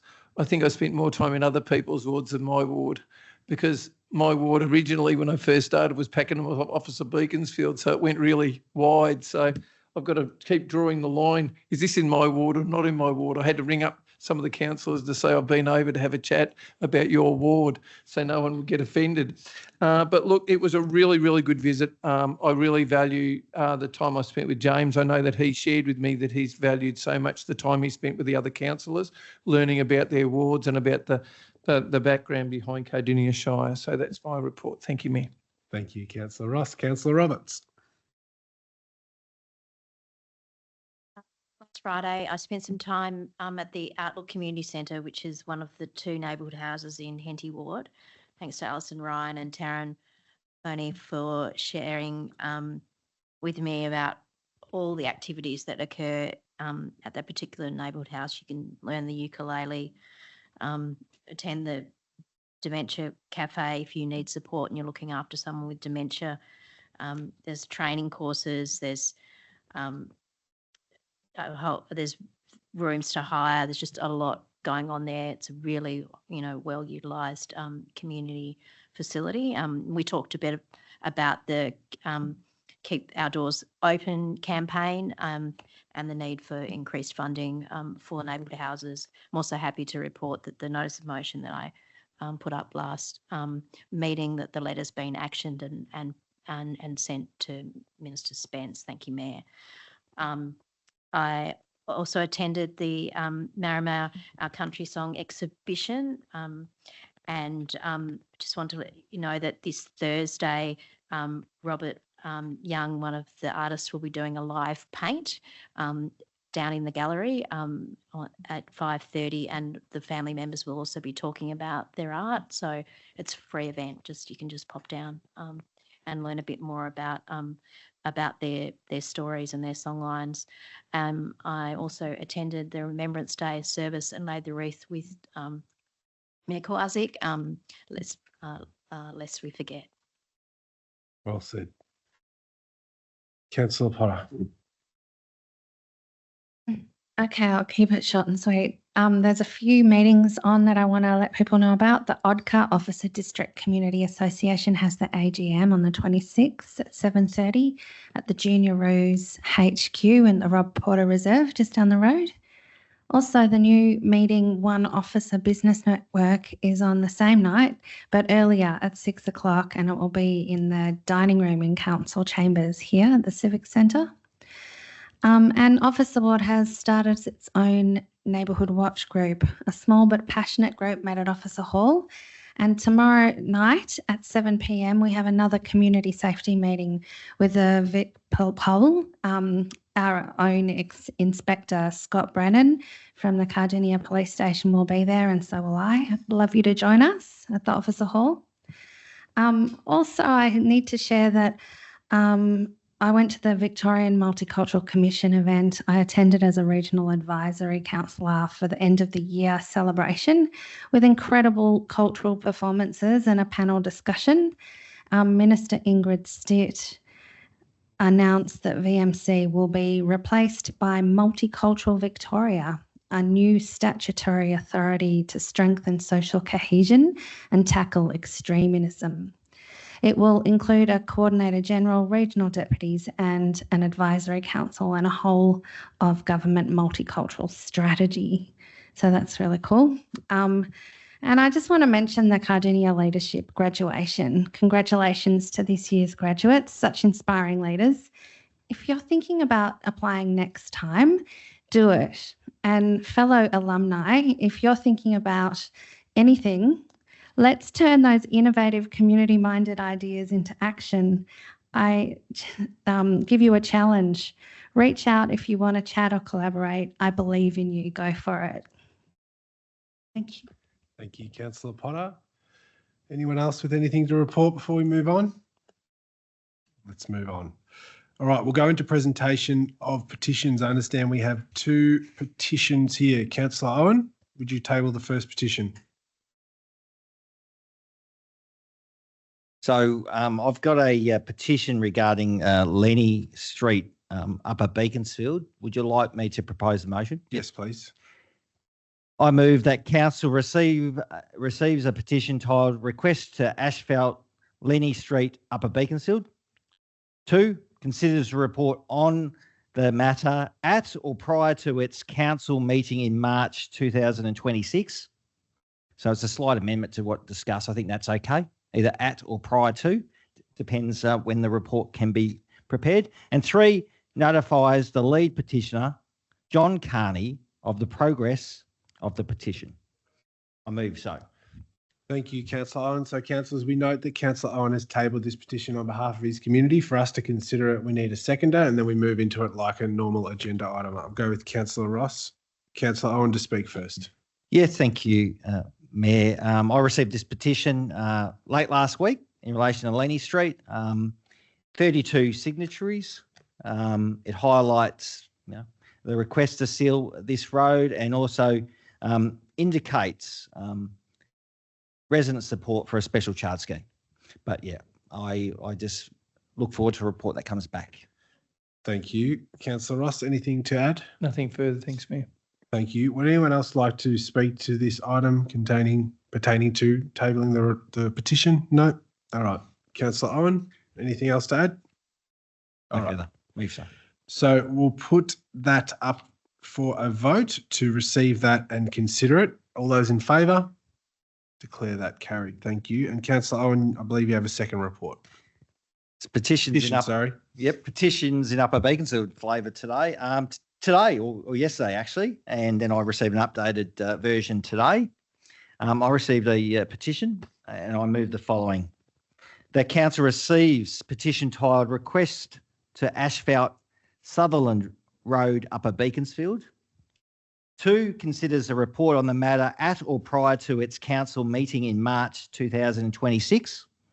And 3, notifies the lead petitioner, Chris Horbury, of the progress of the petition. I move so.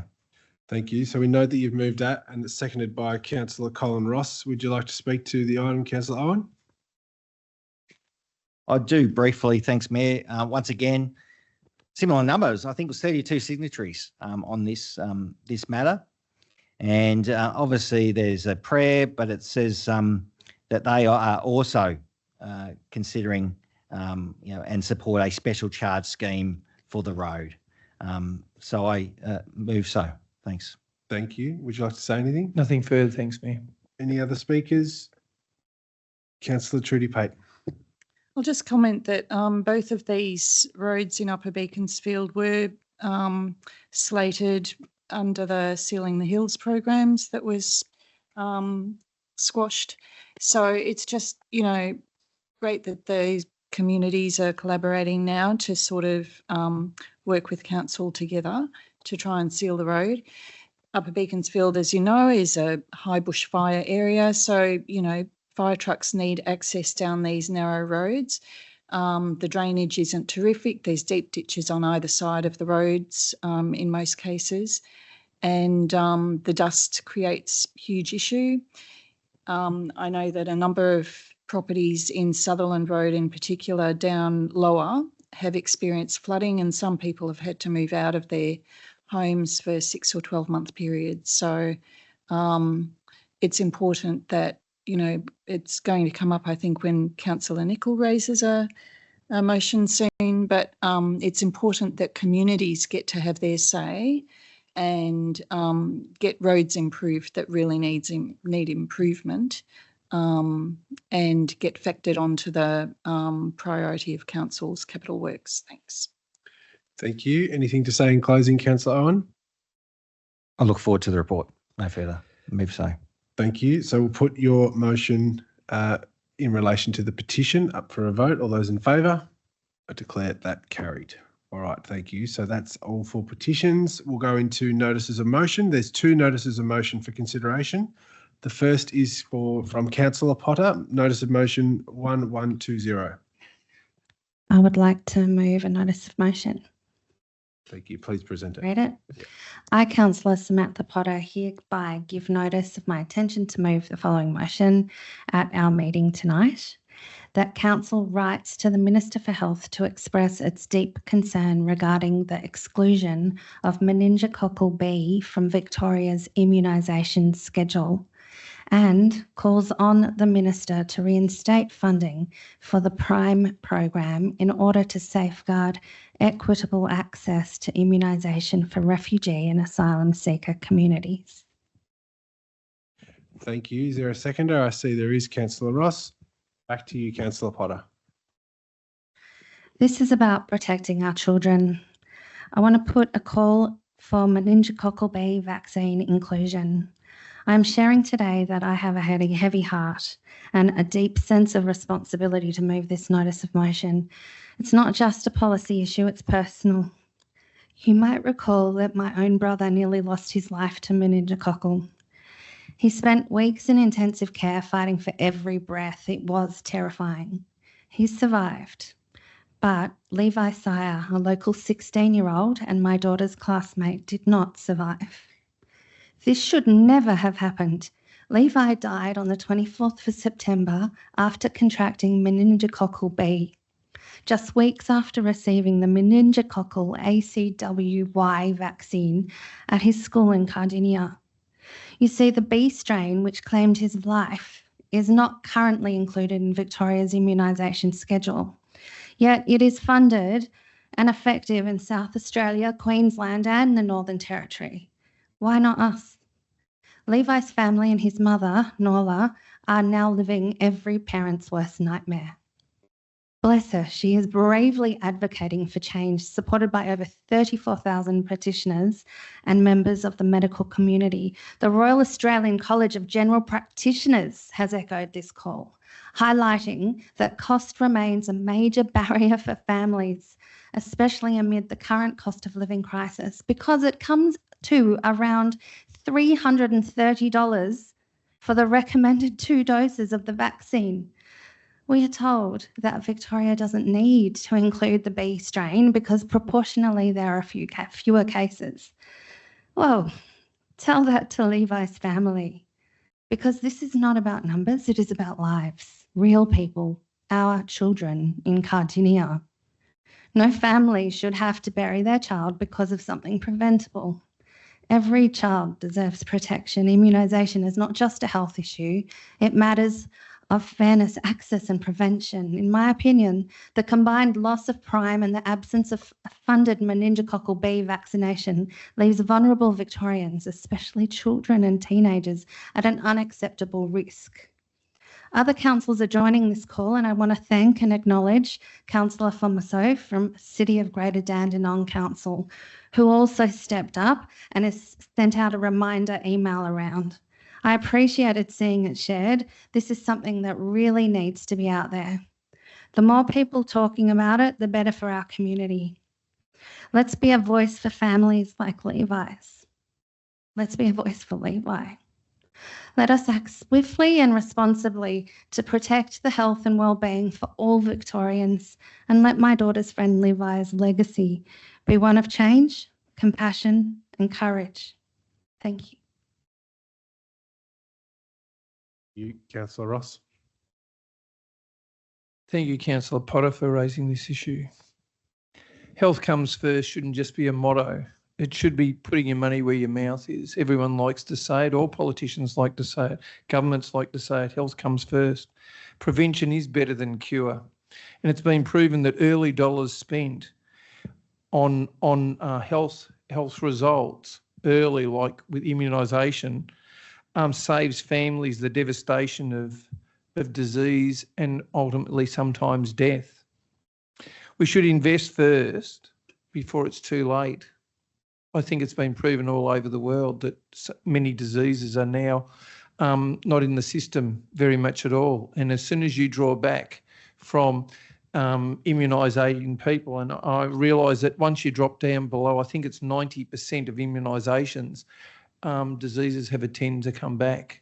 So, you know, we live on the back of doing some good work in the past, but we shouldn't just stop now. We should continue and stop the devastation out there. And as Councillor Potter said, everyone knows someone who's been through it. And if you could have only had those immunisations before those things happened, you know, hopefully you avoid some of that just earth-shattering experience for the family. Thank you, Mayor. Yeah, thank you. Just extremely briefly from me, I just want to say thank you, Councillor Potter, for being so brave in your comments. Obviously a heartbreaking thing, and you know, I don't think you necessarily have to have children to understand the lesson here and how heartbreaking it is to lose such a vibrant young person from our community. You know, in 16 years old, essentially the prime of their life.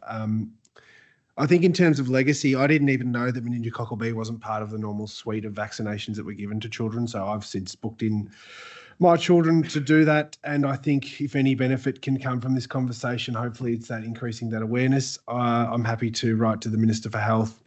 The only other thing I wanted to mention was I have already written to the Minister for Health about this issue, not to take away from the work we're doing now, but to amplify the voice of a boy called Mason Cassar, who's a friend of Levi, who wrote to me and got his own petition going as well. So I just think it's been really inspiring seeing how the community's activated from this, and I don't think another letter is a problem. I think it's part of the solution, and I'm happy to support that. All right, I'll leave that there. Councillor Roberts.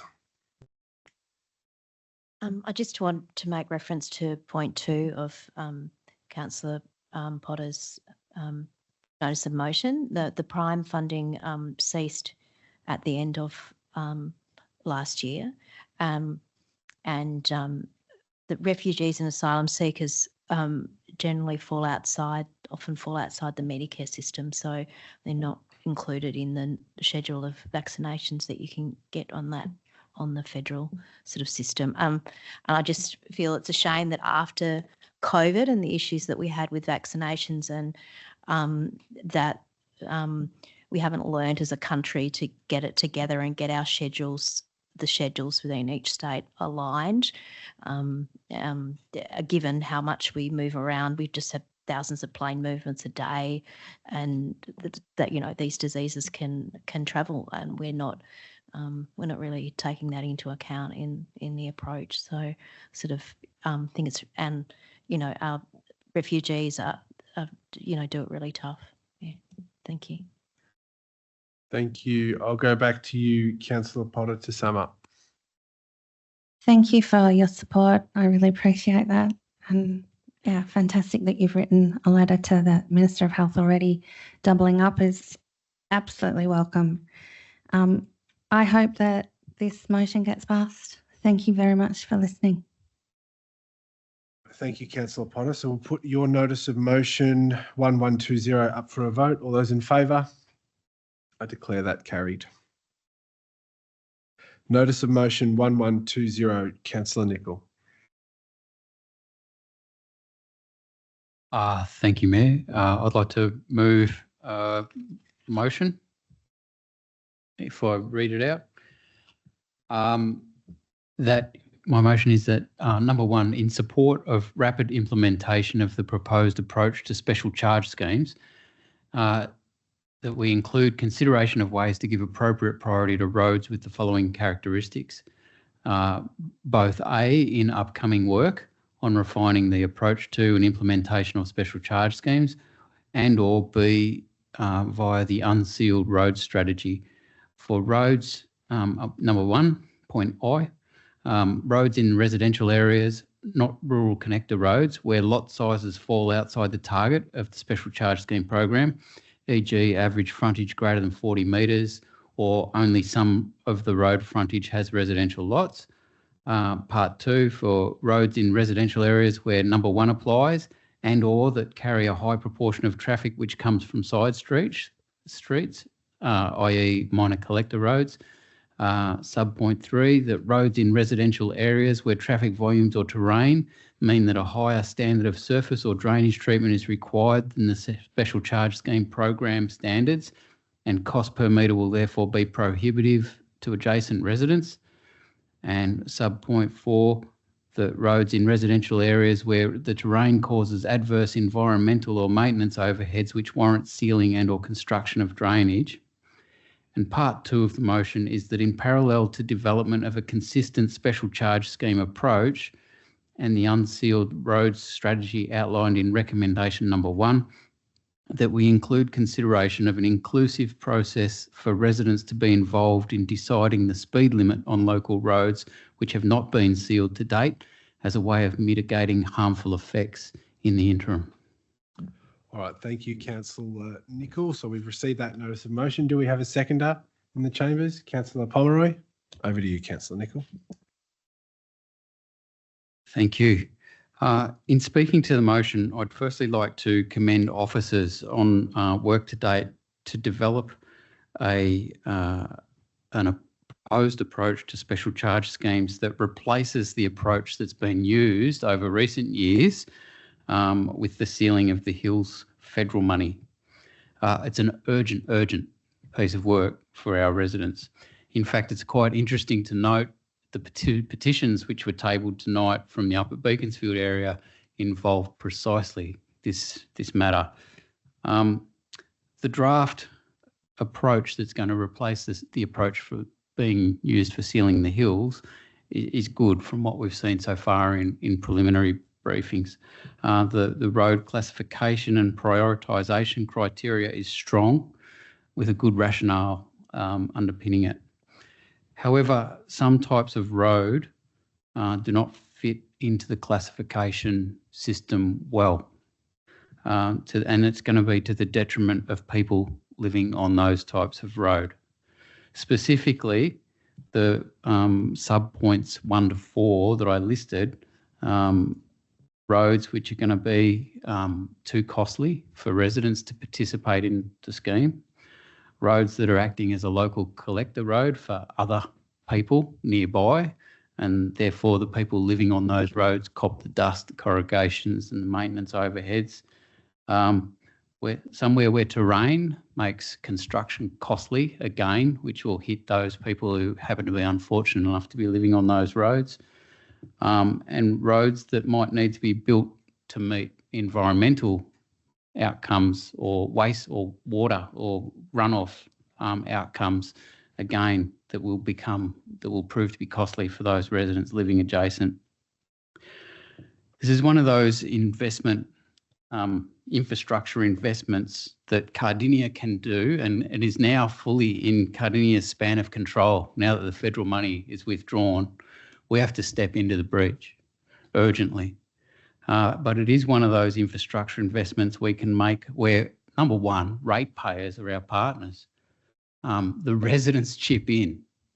How many other pieces of infrastructure do we build where residents have to chip in such a significant amount out of their own pockets? But also, it's one of those rare infrastructure investments in local government where we will get a return on investment. The more money we put into special charge schemes and the faster we do it, the quicker we reduce our massive, massive unsealed road maintenance overheads that we bear the burden of, that all of Cardinia bears the burden of. Money is tight. We have to find $5 million in savings to balance our budget next year. That's going to be either stopping services, reducing staff numbers, and starting to make cuts, deep organisational cuts. And I believe that the organisation is already super lean. We have to find savings somewhere. Maybe we have to spend money to save money.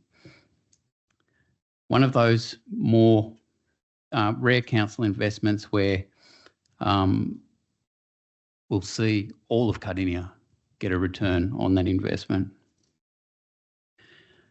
For speaking to part two, in the meantime, residents choke on dust, their cars rattle to pieces, they're in constant conversation with council regarding service requests, they pay for dust suppressant, and it's just unacceptable. We're in the 21st century now. This has been the case in Cardinia since the 1980s, particularly the towns up in the hills were full of people after Ash Wednesday. We've known this has been an issue and we've failed comprehensively to deal with it over more than half a century. It's time. It's time, Cardinia. It's time to do something about this. So in the meantime, we know already that our draft special charge scheme approach is going to take 40 years to roll out on current levels of funding. So for the next 40 years, the roads which are further down the list or which don't get priority or where people have to save up money to chip in need to do something. And I propose that we also develop as part of our approach to either the special charge scheme or the unsealed road strategy. I propose that we create a mechanism where residents can actively participate in talking about speed limits, because all you can do to stop the dust, to slow down the corrugations, to stop your car shaking to bits is talk about speed. To increase the safety of your kids who are walking on the road is talk about speed. So that's the essence of the proposal.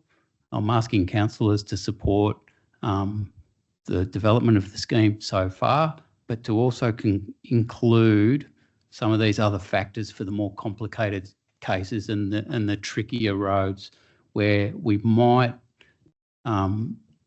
disadvantage residents who are on those types of roads. Thank you, Councillor Nickell. Councillor Pomeroy.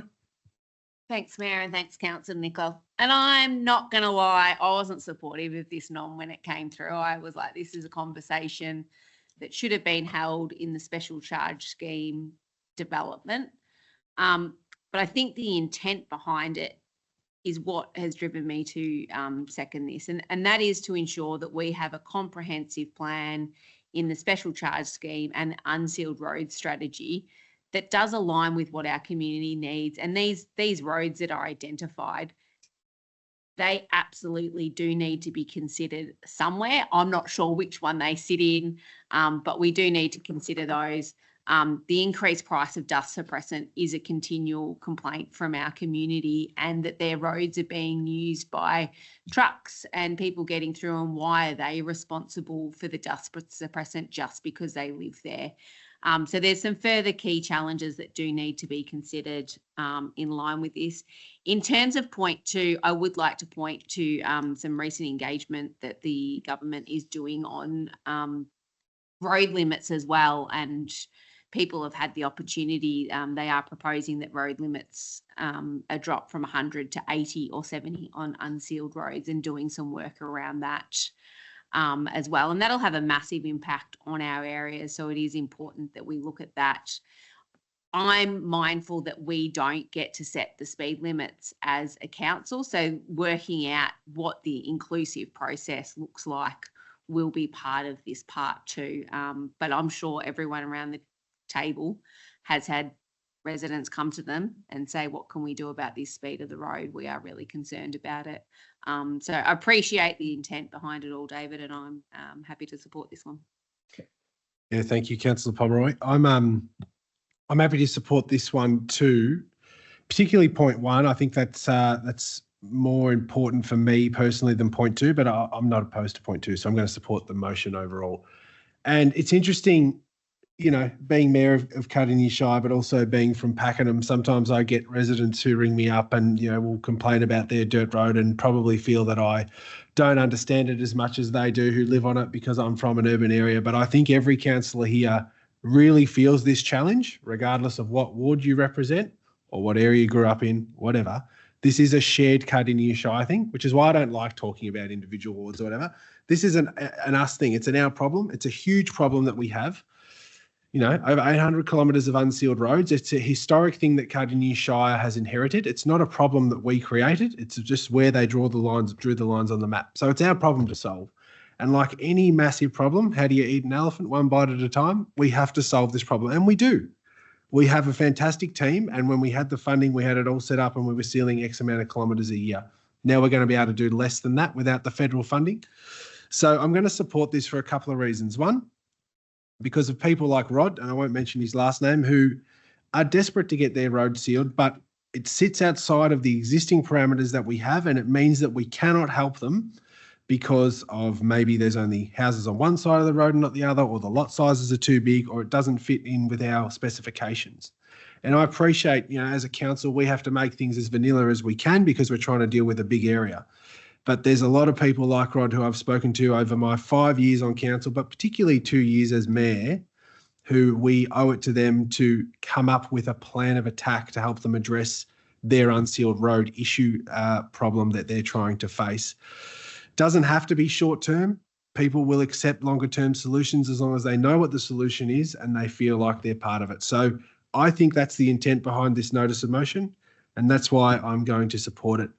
There is no short-term fix for this, so I don't want this to be seen as a panacea because it is not, but I'm happy with the improvement that it's trying to facilitate. All right, anyone else? Councillor Ross. I just think it needs to be highlighted that councillors usually work through the CEO who talks to the staff about things like this, and it was highlighted earlier when the notice of motion came up that this wasn't in some ways instructing staff or standing over staff or pushing staff to do something. This is a guidance around this area and some information to help them make better approaches in this area to do the special charge schemes. From a personal point of view, from living in a ward like that for what, 40 years, David, something like that. Yeah, so he would have a really good idea on living in these areas, where people miss out, where the cracks fall, and they don't get considered. So special charge schemes are really good. People do put their own money in. They put their money where their mouth is to improve things, and that's money that ratepayers don't need to put in. And if all the people put in like that, we could build twice as many roads as what we build right now because they put in more. So anyway, I'm going to support this. I think it's really good. It's got some really good information in there to be considered that the officers can look at and use as guidance when forming a new approach. Thank you, Mayor. Thank you. Would anyone else like to speak to this? We'll go back to you, Councillor Nickell, I think. Thanks. Thanks for councillors who've spoken in favour of the motion as put. Yeah, this is something that's really important. I just want to provide a sincere thanks to members of the gallery who've come down and sat through everything else tonight to hear this item put. It means a lot to me because your lived experience is important in shaping Cardinia, and it's very important that we fix this. I needed to put the motion because time is of the essence. We need to change gears very, very quickly. As the federal money dries up, we have to keep our team in place. We've got to find a way to get budget that will keep that team continuing with the momentum that it's got.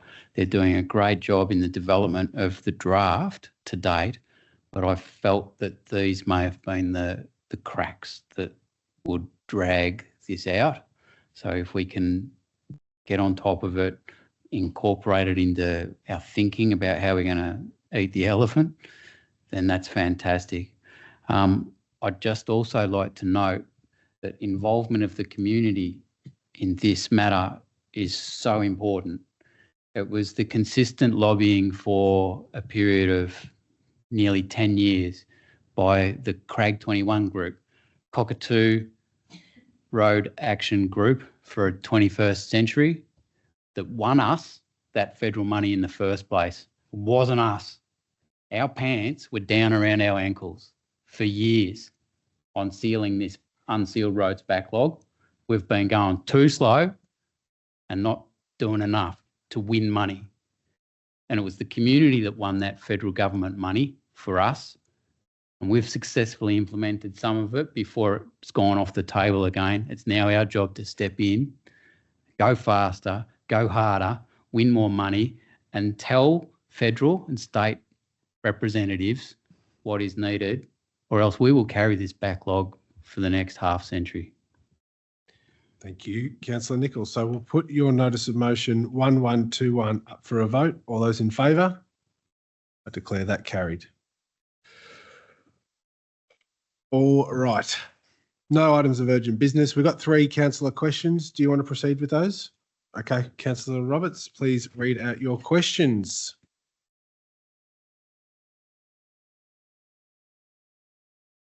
Go for it. What local laws need to be adhered to when displaying seasonal lights and decorations? Thank you, Councillor Roberts, and through you, Mayor. Seasonal lights and decorations must not obstruct or encroach on roads, footpaths or nature strips. If decorations extend onto public land or restrict access, they may be prohibited or require a permit under Council's community local law. For those choosing to visit local light displays, what courtesies should viewers keep in mind for local residents regarding parking, rubbish and noise? Thank you, Councillor Roberts. We ask that visitors follow the Victorian Road Rules, Environmental Protection Act and Cardinia Shire's community local law while being considerate of residents. These in particularly include not parking on nature strips, footpaths, reserves, dividing strips or traffic islands, and always obey signage and avoid blocking driveways or access points. Visitors should only dispose of waste in bins or take it home with them, and visitors need to keep noise to a minimum, especially during evening hours, to respect residential amenity. Question 3, does council allow food vendors and or carriage rides in the areas where lights are displayed? Thank you. Under council's local law, a person must not sell or trade from any car, caravan, trailer or other vehicle on a road, including a road reserve, footpath or nature strip, in a public place or on property adjacent to a road or public place without a permit. For carriage rides, a permit is not required, but operators must comply with council's community local law regarding the clean-up of any animal excrement deposited on the roads by animals under their control, and ensure compliance with the road safety road rules, including the requirement to use appropriate lights when operating an animal-drawn vehicle at night or in hazardous weather conditions, and that is enforced by the Victorian Police. Thank you. Thank you, Mayor. All right, we've just got the mayoral minute left. I think that is pretty much it. A little bit of confidential business. I know it's late, but this is very important to me. It's very important to the council, and that is the 16 days of activism. So from the 25th of November to the 10th of December, our council will participate in the 16 days of activism against gender-based violence. This is a global campaign calling for the prevention and elimination of violence against women and girls. And so global campaigns are great. There's a lot of them. This is also the most common crime within Cardinia Shire, domestic violence. Cardinia Shire Council has zero tolerance for violence and intimidation, both within our community and, of course, also against our staff. Respect is the foundation of safe and equal communities, and we all have a role to play in fostering a safe, connected and respectful community. And we all need to do more in that space. At our council, we're committed to ensuring that everyone who lives, works or visits, regardless of gender, is treated with fairness and has equal opportunities. I know that's something my colleagues share. So this 16 days of activism is a chance for us to unite and take meaningful action towards that vision. There's a range of events happening over the 16 days. I won't go through all of them, but check out our website. Please get involved. Please talk to your friends about it. Please spread the message. Violence against women is preventable. By working together, we can build a community where everyone feels safe, respected and equal. Violence against women is preventable. It's a choice. We can choose to stop it. Thank you. That's what I wanted to touch on in terms of that.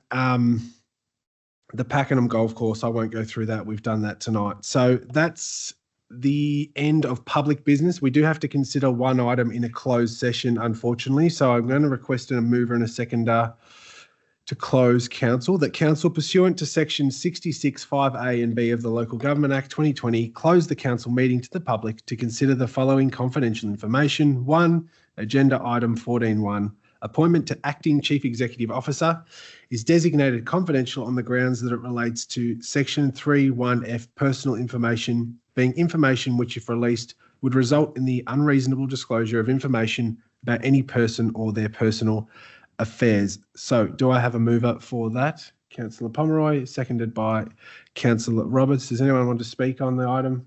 No, we'll just put it to a vote. All those in favour? I declare that carried. So we're going to go into confidential business. The confidential information will be released tomorrow, so it's not going to be secret for very long. And we're just going to adjourn to allow the public to leave the meeting. Thanks so much for sticking with us. Appreciate it.